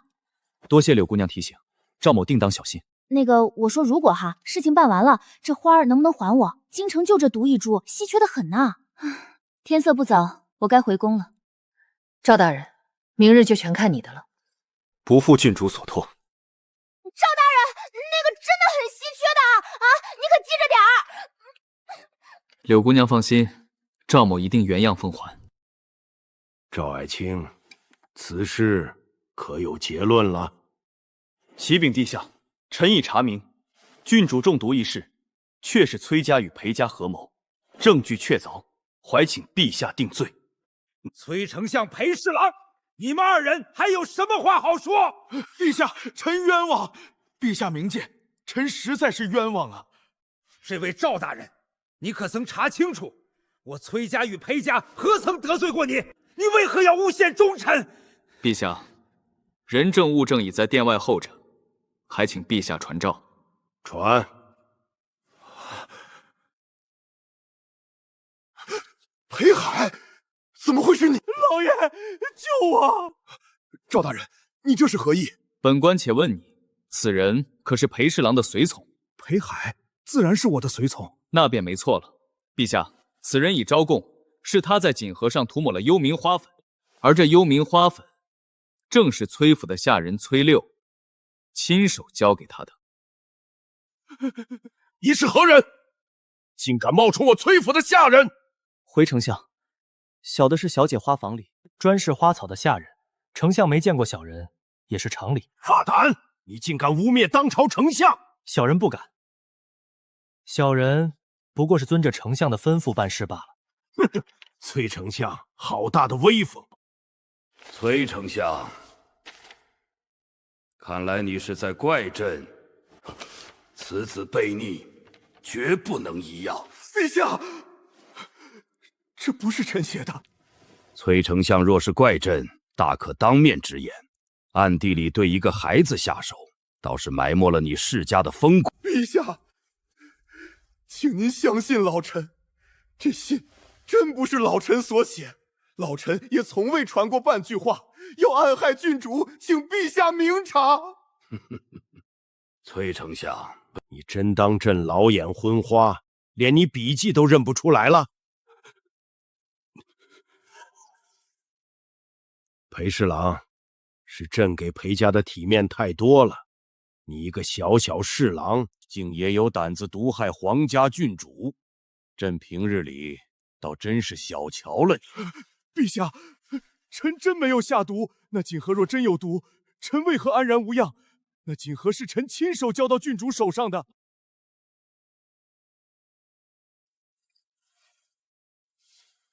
这是臣在裴海住处搜出的，正是这幽冥花的解药。老爷，小的真不知情啊！小的不过照您吩咐，在锦盒上抹了点起爪子的药粉，怎么就变成幽冥花了？我什么时候让你动过手脚？就是前日您进宫亲口吩咐的呀。这瓶里也不是幽冥花解药，是解起疹子药粉的，小的多留了些。胡说！陛下，臣绝有害郡主之心。在这满殿众目睽睽之下毒害郡主，臣又不是痴傻之人。人证物证俱在，你们二人还有什么话说？陛下，这崔六口口声声说奉我之命行事，那臣倒要问他是何时何地，由何人替我给你传的信，可有人证？回丞相，是3日前的傍晚，来传信的是福生管家，当时并无旁人在场。一派胡言！3日前福生整日都在我书房里伺候，他什么时候去给你传过信？丞相若是不信，大可传福生管家上殿，当面问个明白。回陛下，臣已将崔府这位管家带来，此刻正在殿外候着问话。传。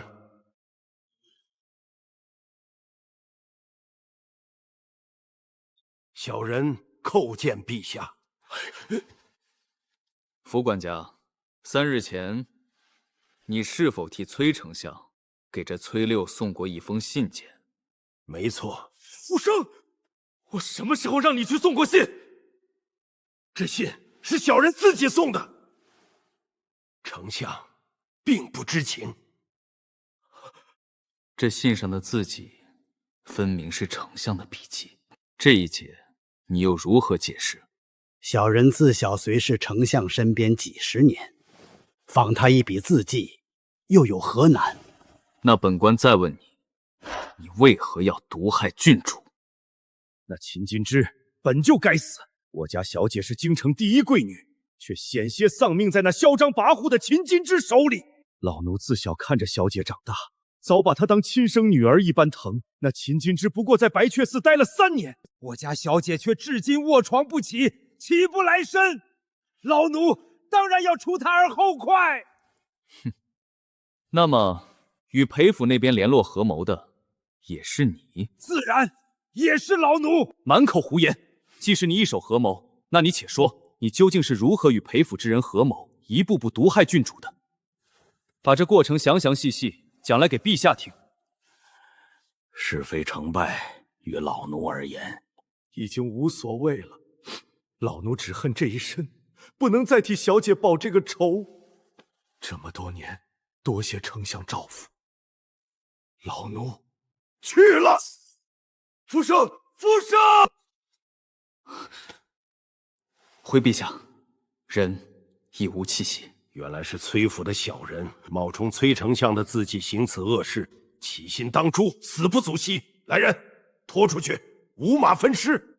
崔丞相的管家已经招认了，裴侍郎还有什么好说？哼，难不成你那药也是你的管家自己背着你下的？陛下，老爷救我！我不想没命啊！老爷救我！裴海之人心性不坚，难当大任，留在你身边不妥，打发到外院去吧。确实如此，陛下，臣从没吩咐过裴海对郡主下手。什么药粉解药，更是无凭无据的胡话。老爷，你怎么能这么说？我明明就是奉了您的命令。可有物证？可有人证？陛下，臣对郡主有怨，这不假。可那是在不知道小儿冲撞了郡主之前的事。若我裴家人个个都是这般下作小人，裴家也撑不过这100年。小人有证据。背面刻着麒麟，这是几年的玉佩？难道是他想杀秦金锥？陛下，是臣对郡主下了毒，臣一时小人之心，做下这等错事，请陛下定夺。好端端一桩事，怎么就处处都对得上？裴侍郎毒害郡主，狼子野心，收监大理寺，革职查办。崔丞相御下不严，停职禁足府中3月，罚俸1年。臣领旨。不愧是朕亲自提拔的人才，短短1日就把这案子查得水落石出。好好办差，过些日子，朕还有更要紧的事交给你去办。臣自当不负陛下所托。退下吧。裴红一见那玉佩就认了罪，怎么偏偏到了崔府下人手里？百家，去皇后请功。不玩了，不玩了。嘿，皇祖母，你耍赖，我马上就赢了。你赢什么赢？刚才还毁了好几步棋呢，是我让着你的。皇祖父，你给评评理，皇祖母耍赖。我才不管你们俩，一个两个都是臭棋篓子，都赖皮。皇祖父说您是臭棋，哼，你也是臭棋。皇后娘娘，柳姑娘给您针灸的时辰快到了，咱们去备着吧。你们爷俩玩吧。裴侍郎跟崔丞相都收拾干净了。崔丞相有个忠心的好下人，已经替他丢了性命。那裴红一见到玉佩，果然就认了罪。我倒想问问，那块玉佩到底是什么来历？那是裴几年的玉佩啊。你怎么知道崔府那下人身上会有裴几年的玉佩？我给的呗。那你又是怎么弄到裴几年玉佩的？祖父，您这装了几年混妹老人，是连脑子也真跟着装糊涂啦？谁猜得透你这鬼灵精的心思？昨天裴几年想见我，亲自去了镇北王府，留下这块玉佩当信物。我只让人回了他句话，玉佩嘛，就没还他。你一开始非让朕把宫里的消息全封了，就是要叫所有人都来不及反应。裴红一见自家儿子的玉佩，只当是裴几年要害你。为了护住这个儿子，一见玉佩就把罪给认了。那裴红是裴青最小的儿子，没什么大志气，却从小被娇宠着长大。前头有个才华世事的大哥替他顶着，本该当个吃喝不愁的富贵闲人，这种人性子注定软。瞧他往日在朝堂上那点表现，可不就是裴家不甘心在这权势局里退下去，才在裴青的大儿子出事之后，硬把裴红推了上来。可这也就注定了，裴红就是日后清算裴家的那个口子。你怎么偏偏就是秦叶那老东西的亲孙女？你呀，本该是朕的血脉才对。我若真是您的血脉，您第一个要杀的就是我。那赵无极是你的人吧？您不是常说朝中缺把好刀，您这贴心小棉袄，这不把刀给您送到眼前了？哈哈哈哈！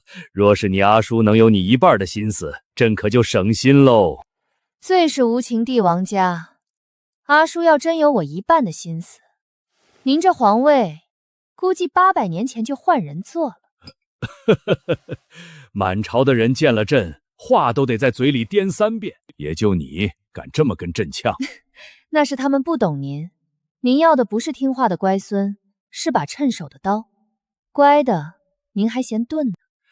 还记得你8岁那年吗？爬上朕批奏折的案桌。皇祖父，皇祖父，哎，金枝来啦！皇祖父，您想清算这些世家很麻烦吧？我帮您吧。好啊，好一个金枝！世家屹立100年，跟皇权分庭抗礼，一方权势压过另一方太多，都得出乱子。他们想把您架成高台上的傀儡，您能答应？他们忍着镇北王府碍眼这么多年，不就是因为楚国还没倒，边防还得靠镇北军撑着。如今楚国战败了，是啊，仗打完了，元气也该缓过来了，该清的也到时候了。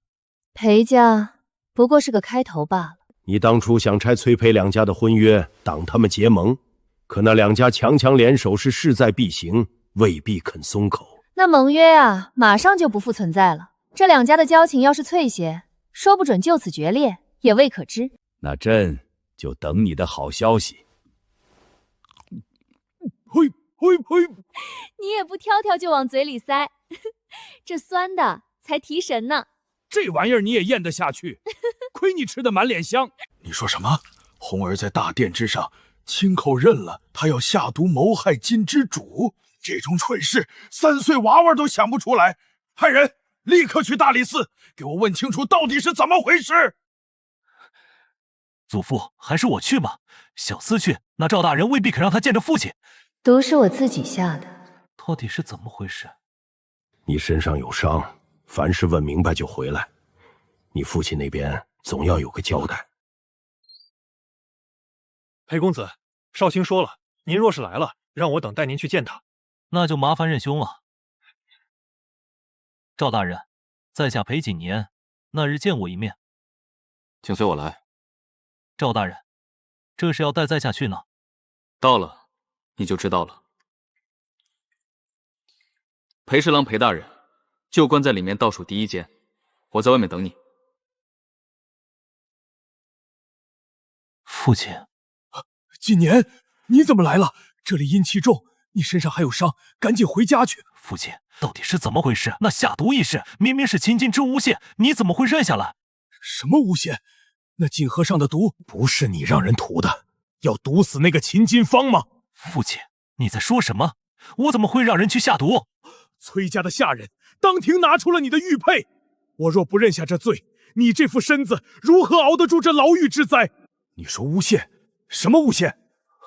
是那块玉佩。景年，你怎么了？那玉佩到底是不是你的？父亲，美毒不是我下的，是秦金之亲口跟我说的，美毒是他自己下的。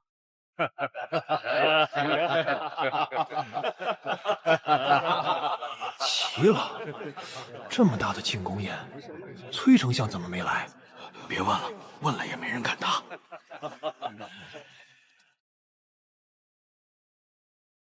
金之郡主到。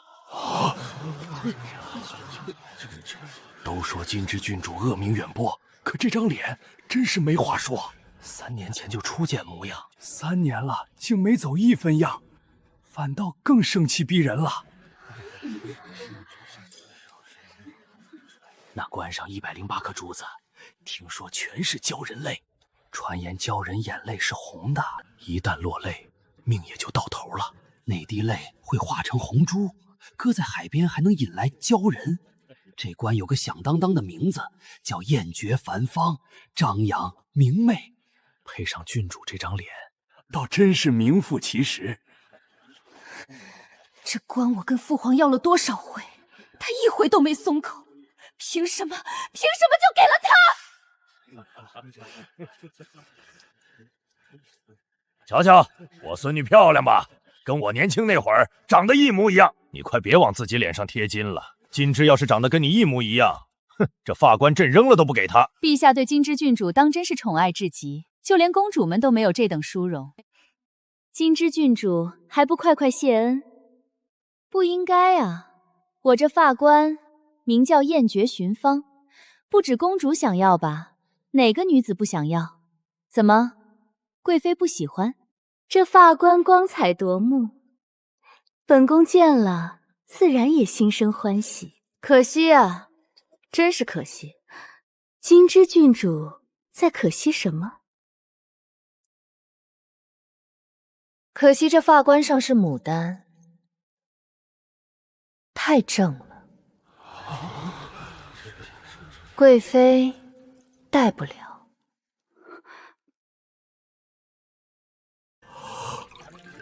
都说这郡主无法无天，今儿可算见着了，这话也敢当众说。好一个秦金枝，他竟敢当着满殿的人对本宫说这种话！放肆！秦金枝，你胡说八道什么？我母妃凭什么戴不了？住口！身为公主怎么大声喧哗，有失体统。按郡主这话，这位自诩高贵的九公主，不过也是庶出，我们倒都是家里的嫡女呢。你不知道，是因为你笨。我知道，但是我不告诉你。父皇，你看秦金枝，当众就敢对母妃出言不敬，你应该重重的责罚她。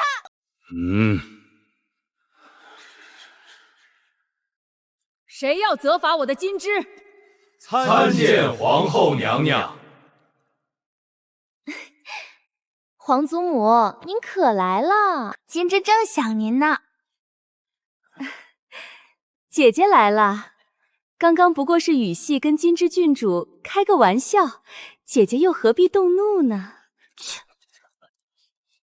皇祖父，您看，我皇祖母戴得了这牡丹，这凤冠可真漂亮。行了，知道这凤冠是你亲手给你皇祖母打的，变着法儿要人夸，也不害臊。这泼猴性子一向顽劣，你这做长辈的不要与他一般见识。若是喜欢那发冠，朕改日给你寻上一顶。臣妾多谢陛下。皇后今日这身打扮，倒让朕也想起了当年呐。当年皇后娘娘那一身飒爽英姿，本王到如今也是历历在目啊。行了，你们少说些好听的话哄我。今日是中尉将士的庆功宴，大家不要拘束，开宴吧。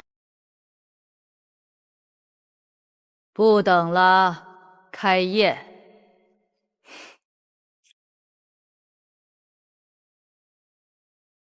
陛下，今日是为我朝凯旋的将士办的庆功宴，只是这般用膳饮酒，未免太单调了，不如让各家女眷献艺助兴，如何？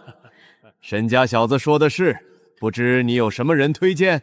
这就是沈国公的孙子，沈贵妃的亲侄子沈环，最会见风使舵。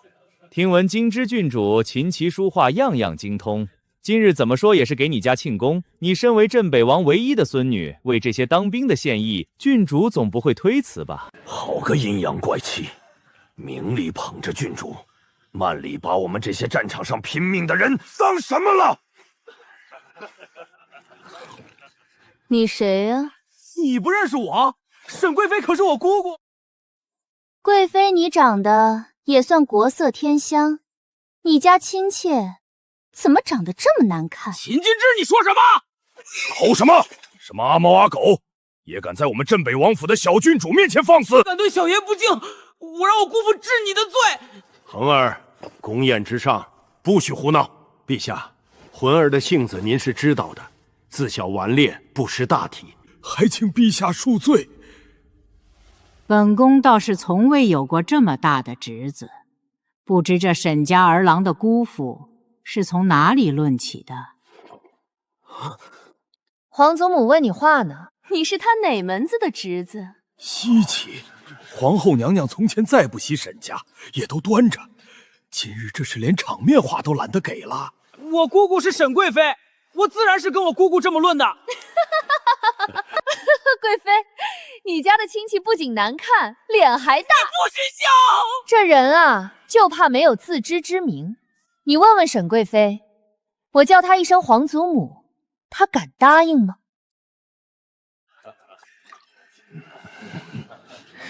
好狠的一举，正宫只有一个。沈贵妃若真应了这声皇祖母，便是咒皇后娘娘去死。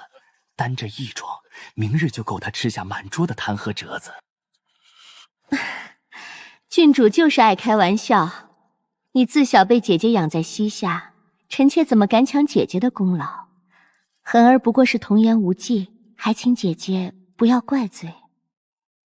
环儿，还不快给皇后娘娘跟郡主赔不是？姑姑，给皇后娘赔罪，给郡主赔罪。赔罪怎么光动嘴啊？跪下，给我跟皇祖母一人磕3个头，我跟皇祖母就大发慈悲，原谅你。你别欺人太甚，想要我磕头，你也得有命受得起。这普天之下，本宫还没有什么受不起的礼。既然说了赔罪，就按金枝说的磕吧。本郡主命硬，也受得起。陛下，你看姐姐这是做什么？怎么还跟一个小辈过不去？皇后说的没错，沈恒一个小辈的赔礼，皇后受得起。金枝是郡主，按规矩，本来沈恒见了就还行礼，既然话都说出口了，就得做到。沈贵妃，今日是我朝将士的庆功宴，你要识大体。好一个识大体！秦金枝何曾守过半分规矩？见了臣妾从没行过一回礼，陛下偏在这时候搬出规矩来压臣妾。快点，都看着你呢。给皇后娘娘赔罪，给郡主赔罪。皇后竟这般不给沈家颜面，一个马夫出身的女儿，如今倒敢蹬鼻子上脸了。姐姐可还满意？本宫自是不会跟小辈一般计较，沈贵妃也要多加告诫。若是再被旁人听到这般口无遮拦，到时闯下大祸也未可知啊。姐姐教训的是，等环儿回了府，妹妹一定让父亲多加教导。不过刚才环儿的提议，陛下也是赞许过的。不知道金枝郡主准备了什么才艺？给我一把剑。来人，把朕的破军拿给他，朕倒要看看他这皮猴要弄什么名堂。啊，那把剑比我还高几轮，待会儿要是真给折腾碎了，那帮御史言官还不指着我皮子骂？一把旧剑也当成宝贝，显摆了大半辈子。不就是娶了个好媳妇吗？年轻时天天显摆，这么大岁数了还显摆。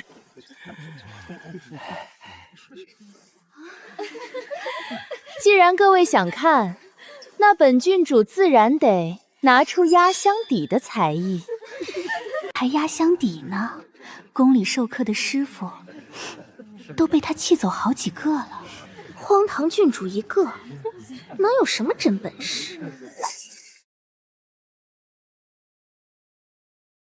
祖父，既然是为我大军庆贺，孙儿就以一段剑舞助兴，如何？好，不愧是我秦业的孙女。此舞乃是我皇祖父亲自传授，各位看好了。陛下亲自教的，谁敢笑，那不是当面打陛下的脸。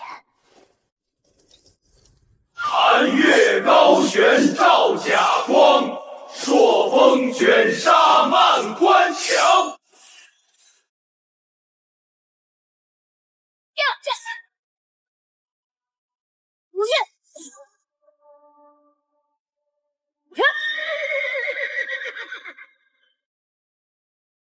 突破敌口不还乡，军旗烈烈映惨嚷，金鼓铮铮震八荒，敌营深处号角响，我军无畏向前闯。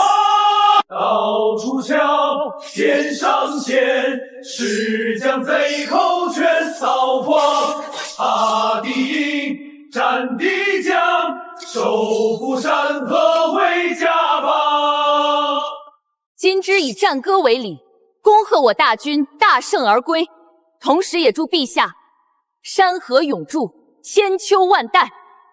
祝陛下山河永驻，千秋万代。好，好，好！不愧是朕教养出来的孩子，众位爱卿就与朕同饮此杯，祝我大晋千秋万代！才叫拍马屁的顶级高手，贴心话句句说进陛下心窝子里。都说陛下偏爱，换了咱们来，没准比陛下还要偏爱几分。在外头拼了这么多年，今儿总算有人替咱们把心里话唱出来了。我秦业的孙女就是非同凡响。金枝这份心意，朕收下了。不仅如此，朕还要赏。说吧，你想要什么？今天朕都满足你。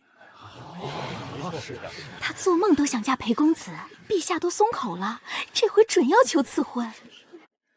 我想好了，那就给将士们多发点银子吧，大家都挺辛苦的。多谢陛下，臣等多谢陛下。这祖孙俩就盯着朕这点家底算计，几十万大军，一人1两，就是几十万两，朕这皇帝当的还能再抠搜点不成？就依你，洪德全让户部列出明细，按品级，每位将士在原有的赏赐上再翻1倍。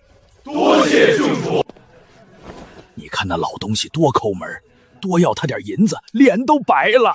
祖父，几百万两，哥你脸不白？谁让他是皇帝？他不掏钱谁掏钱？你怎么不用我传给你剑术？刚才那叫什么玩意儿？花拳绣腿，一点都不威风。祖父，您那都是杀敌的招式，若是误伤几个，我还怎么要钱？河东裴氏裴锦年求娶，镇北王府金枝郡主，请陛下赐婚。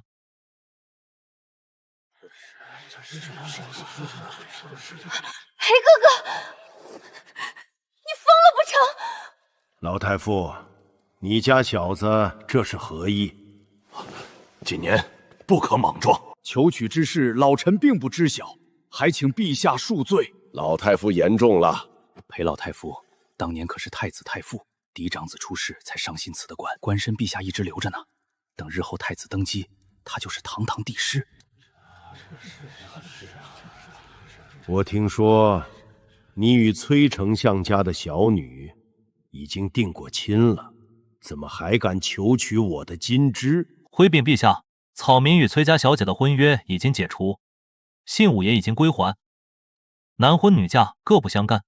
草民求娶郡主是真心的，还请陛下成全。什么？裴锦年竟然跟崔家退了婚？什么时候的事？怎么半点风声没听到？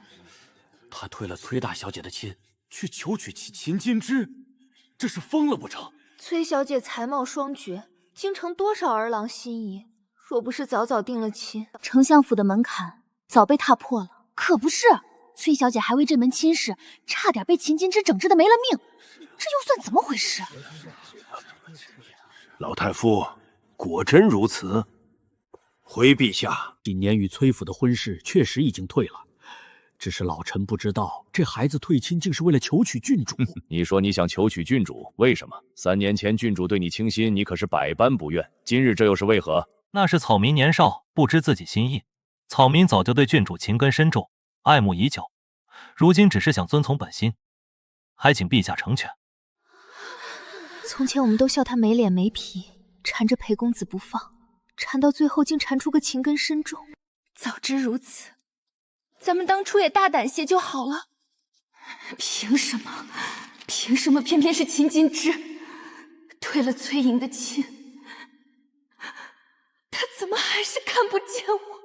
哈哈哈哈哈哈！性子都是出类拔萃，少年的爱慕之心都是正常。朕就说，怎么会有人不喜欢朕的金枝？我的金枝是世上最好的小宝贝，要不是他瞧上了这裴家小子，本宫还嫌裴家不够格呢。金枝，这事儿你怎么看？我坐着看。回皇祖父，金枝坐着看。朕是问你，这婚事你怎么看？您3位这不是还健在吗？轮得到我看。我不同意。肩不能扛，手不能提，这小身板老夫一拳下去命都没了，还想娶我的乖孙？做梦！你没事打人家做什么？裴锦年可是裴老太夫的孙子，才华横溢，我看挺好。那你问我做什么？我问金枝，谁问你了？哼！总之我不同意。哼！金枝是我养大的，轮不到你不同意。裴锦年，你说的话可是真心？草民句句肺腑，还请陛下成全。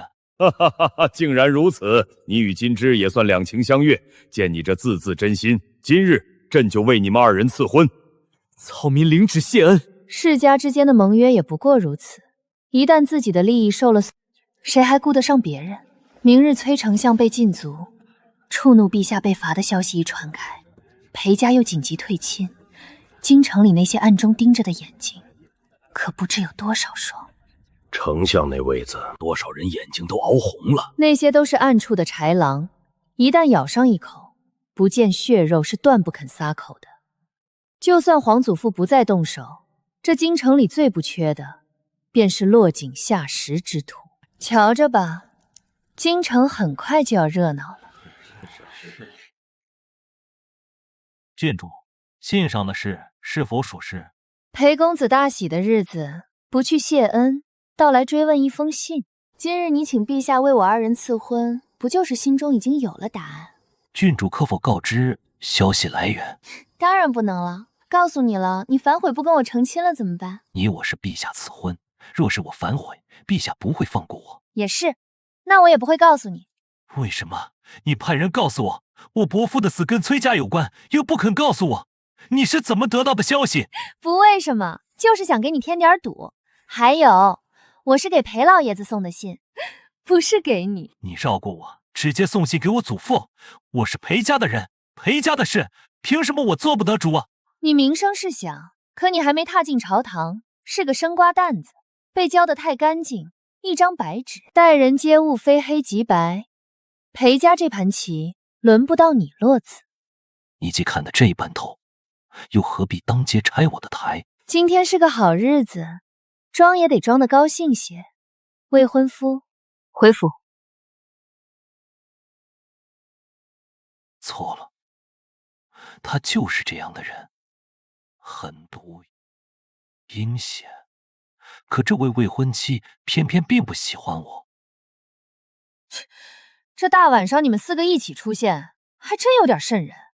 奴婢云雀、云歌、云山、银锦参见郡主。2个月前我送回来的人呢？就关在密室当中。他身上的伤，奴婢已经让人治好了。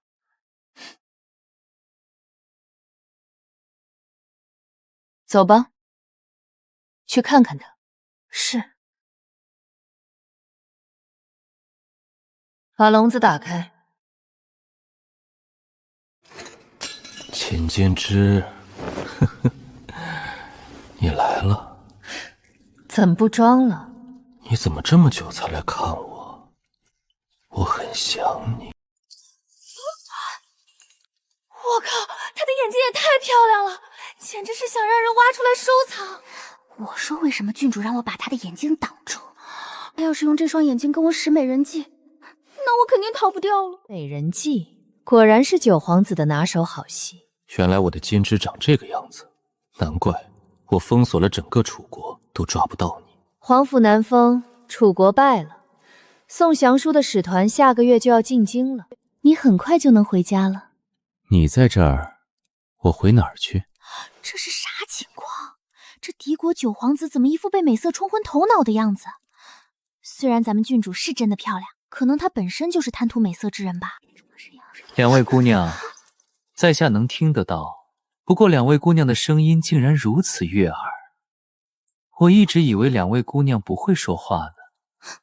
郡主说了，你是一个会勾人魂的妖精，不让我们跟你说话。我觉得郡主说的对。金枝，你的婢女都跟你一样有趣。玉香散的滋味如何？你说等使者来，我向大晋皇帝求娶你如何？如果是你做本皇子的皇子妃，与大晋和平相处，我也是很愿意的。太可惜了，差一点本郡主就能做皇子妃了。什么意思？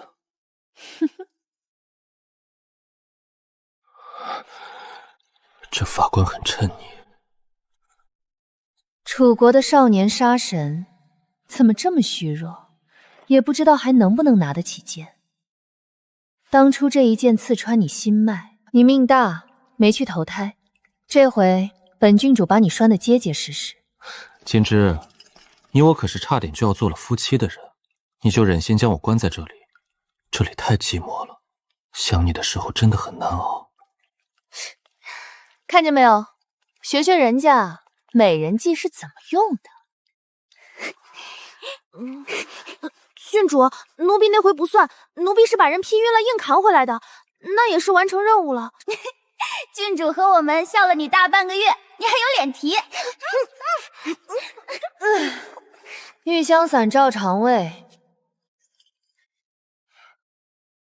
若是反抗，就一剑劈了他。玉香伞加倍，还加？他不会吃死吧？玉香伞只会让人功力丧失，浑身无力力，又不是毒药，怎么吃死人？他一个弱不禁风的皇子，郡主是不是太小心了？弱不禁风，你家郡主我为了绑他，硬生生挨了3剑，差点失血而亡。你以为能让祖父？都在他手下受了重伤的人，能是什么善茬？云雀，以后你去送饭。她长得太好看了，我怕我坚持不住。赶紧回房间，把这棺给我拆了，累死我了。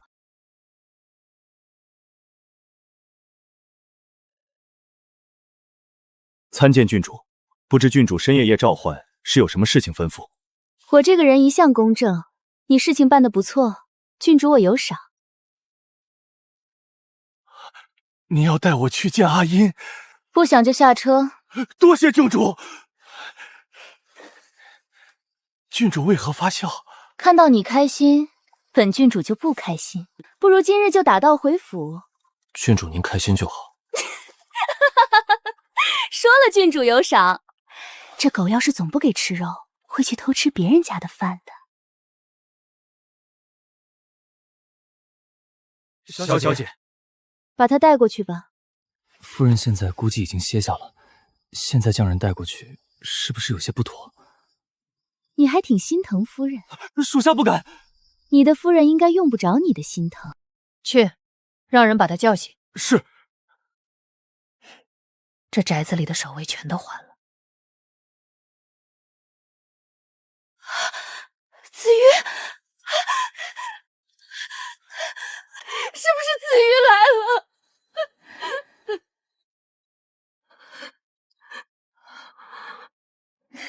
好久不见，母亲。你怎么还活着？你怎么还有脸活着回来？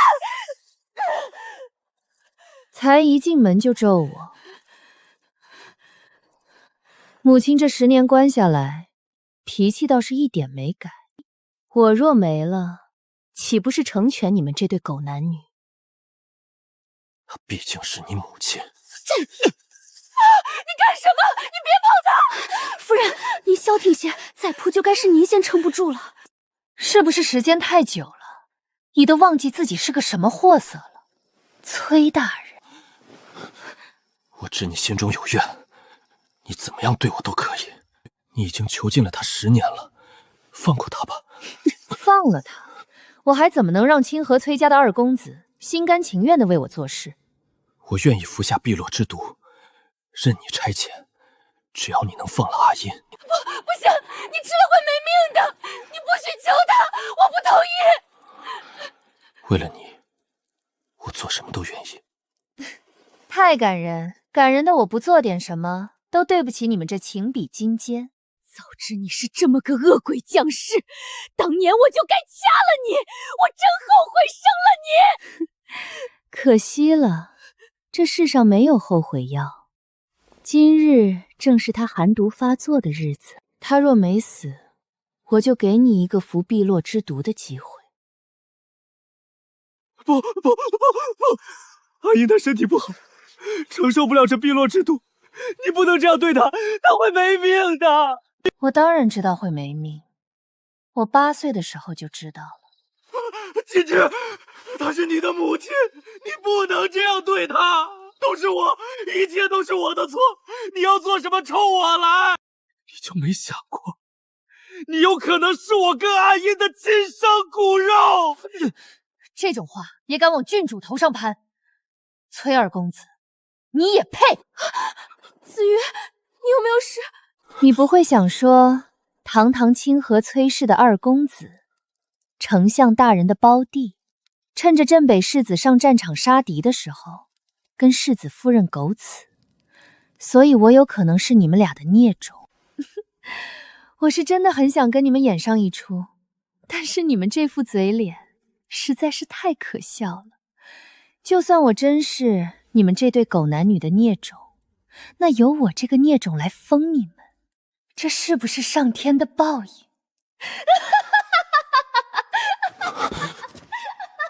疯了，你整个人都疯了。你看他这样子，是不是跟我8岁的时候一模一样？你让我做什么我都会做，只要你能放过阿音。他当年给你下毒也是为了我，都是我的错，求你。谁让你总是不安分？刚才那个侍卫是你的人吧？不安分的人是要受惩的。你的阿音都是因为你才会受这苦楚。你看那儿，你这么爱他，他却因为你要受这寒毒发作之苦。你这爱侣做的可不合格，是不是在想，我怎么会知道？那侍卫是3年前才来的，从没见过你。可他一见你却没有半分惊讶，只有一种可能，他见过你。那你又是在什么情况下见过他呢？这3年间，不断的消息证实，妇女有可能是妇女，是你做的吧，崔大人？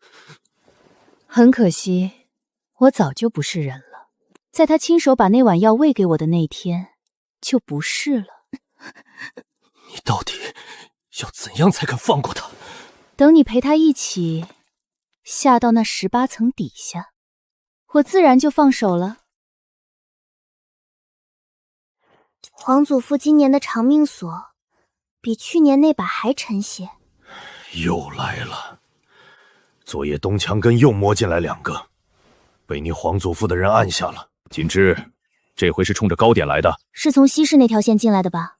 手法跟上回掐我脖子那波不一样，这回急着求快，不像世家养的死士，倒像谁临时雇的。这些事本不该是你这年纪该懂的。祖父在边关，朕跟你皇祖母在京里，谁都护着你，你只管嬉皮笑脸的长大就成。知道了，陛下，我去就回。云雀云哥跟着我呢。你的母亲没有死，她在这里等你。郡主，这信来的蹊跷。夫人当年随世子去了，这是何府都知道的事。万一是诱您出府的局，那可怎么好？是不是局，去看了才知道。这密函是府里的人递进来的，做不了假。云雀，备车。难道是上天看在我生辰的份上，把母亲还给我了？那这可是我最好的一份生辰礼。母亲，长这么大了，来到母亲身边来，母亲给你留了你最爱的糕点，吃吧，母亲看着你吃。好，是你喂的。碧落没有解药，他睡着了，你们叫不醒他的。你给郡主吃了什么？他是我生的，轮得到你们插手？快把解药交出来！没有解药，毒妇，郡主是你的女儿。我不知道你背后的人是谁，但是我会把你们一个一个抓出来。阿音，阿音，这到底是怎么回事？人呢？来人！阿音，你醒醒，你看看我。原来是你。郡主，我再也不敢了，求你放过阿姨，我愿意替她承受，求求你放过阿姨。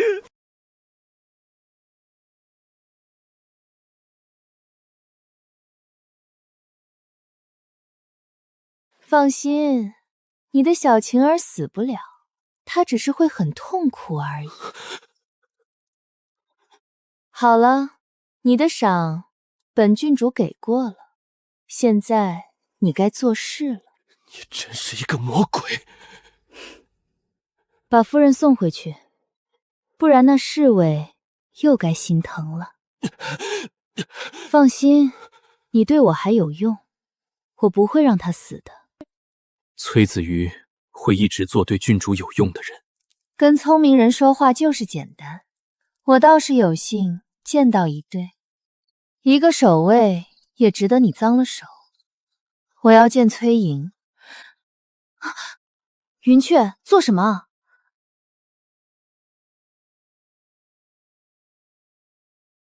你是想说我跟父亲的眼睛长得一样？我肯定是父亲的孩子。我当然知道我是父亲的孩子。皇祖母总说我祖母年轻时候是个大美人，我父亲多亏随了祖母的长相，要是随了祖佑，连媳妇儿都娶不到呢。你瞧，比起父亲，我这双眼睛其实更像祖母。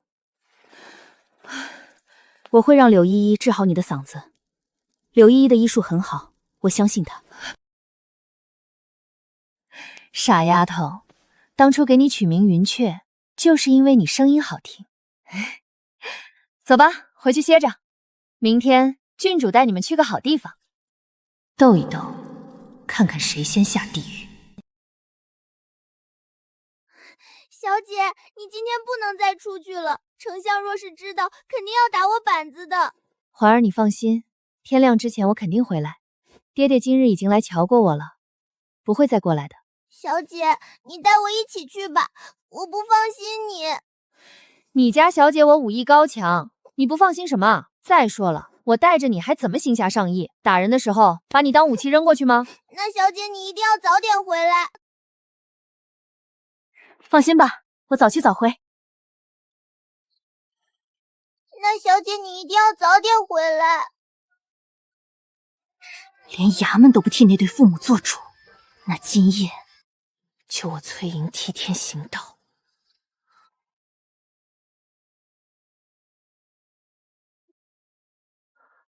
桃花女侠，桃花女侠在找什么人？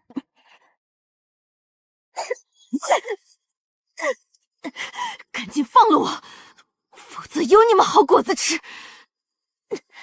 轻一些，别伤着这细皮嫩肉的美人。你是沈恒的打手，我告诉你，你速速把我放开！我跟丞相府的小姐可是至交，你若伤了我，当心让你掉脑袋！别来无恙，崔小姐。千金枝，看来给崔小姐治病的大夫应该是个神医，不仅能让卧床不起的人健步如飞，甚至还能飞檐走壁。有机会一定要见识见识。你怎么会在这儿？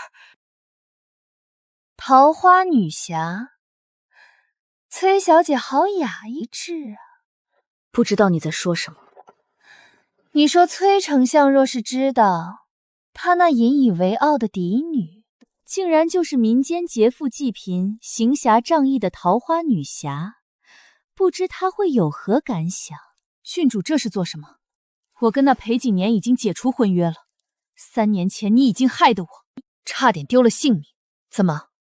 您这是还想再来一回？瞧瞧，这才像一个活着的人呢。崔小姐每日装成那木讷无趣的样子，瞧着真是碍眼。现在裴景年抛下2家情谊，求了陛下赐婚，您应该痛心如意了，何苦还要寻我的不痛快？若是我出了事，郡主难道还想再被赶出京城一次吗？崔小姐好不讲道理，痛心如意的不应该是你吗？哼，听不懂你在说什么。若不是我把你扔到水里，这3年，你如何能装病躲过这门婚约？你怎么会知道？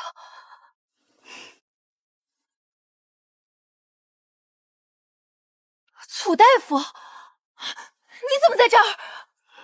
小人参见郡主。你是秦金枝的人。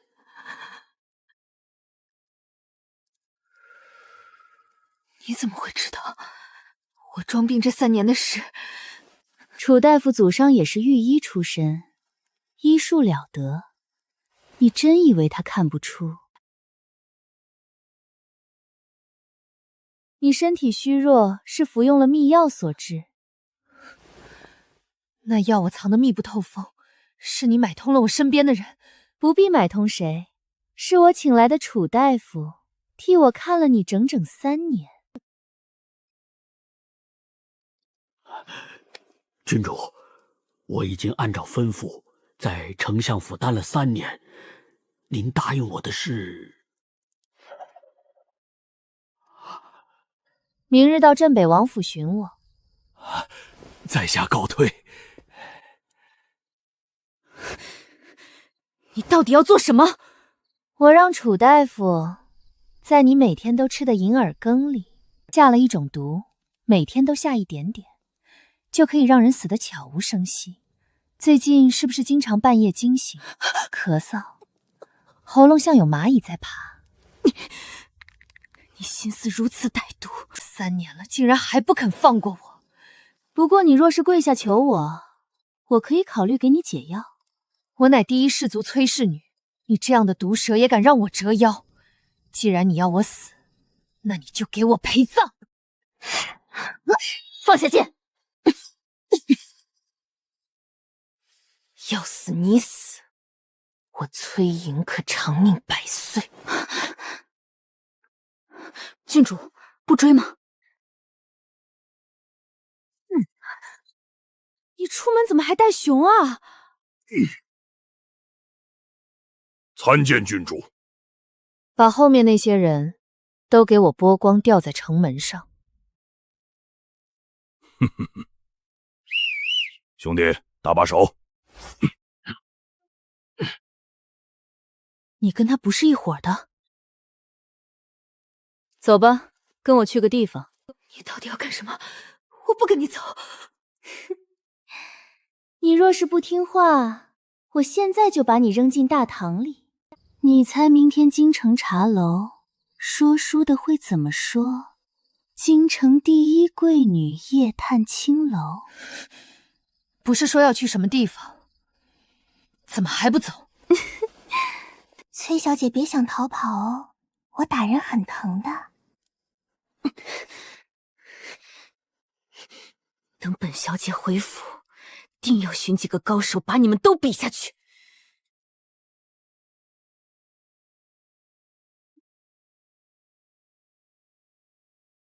你来青楼，就这么让自家的马车停在这儿，你不怕被人看见？在京城，有什么是我秦金枝要怕的？别人看到了也无所谓，这是我祖父的马车，出了事全赖祖父。要说也说我祖父，你这哪是出门？你坑祖父坑得太离谱，分明是把镇北王往火坑里推。怎么回事？乖孙想我了。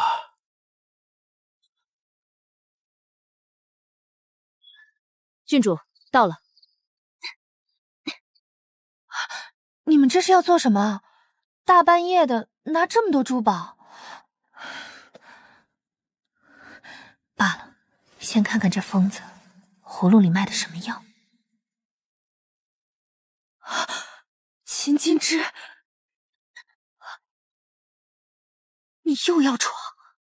哼，什么货？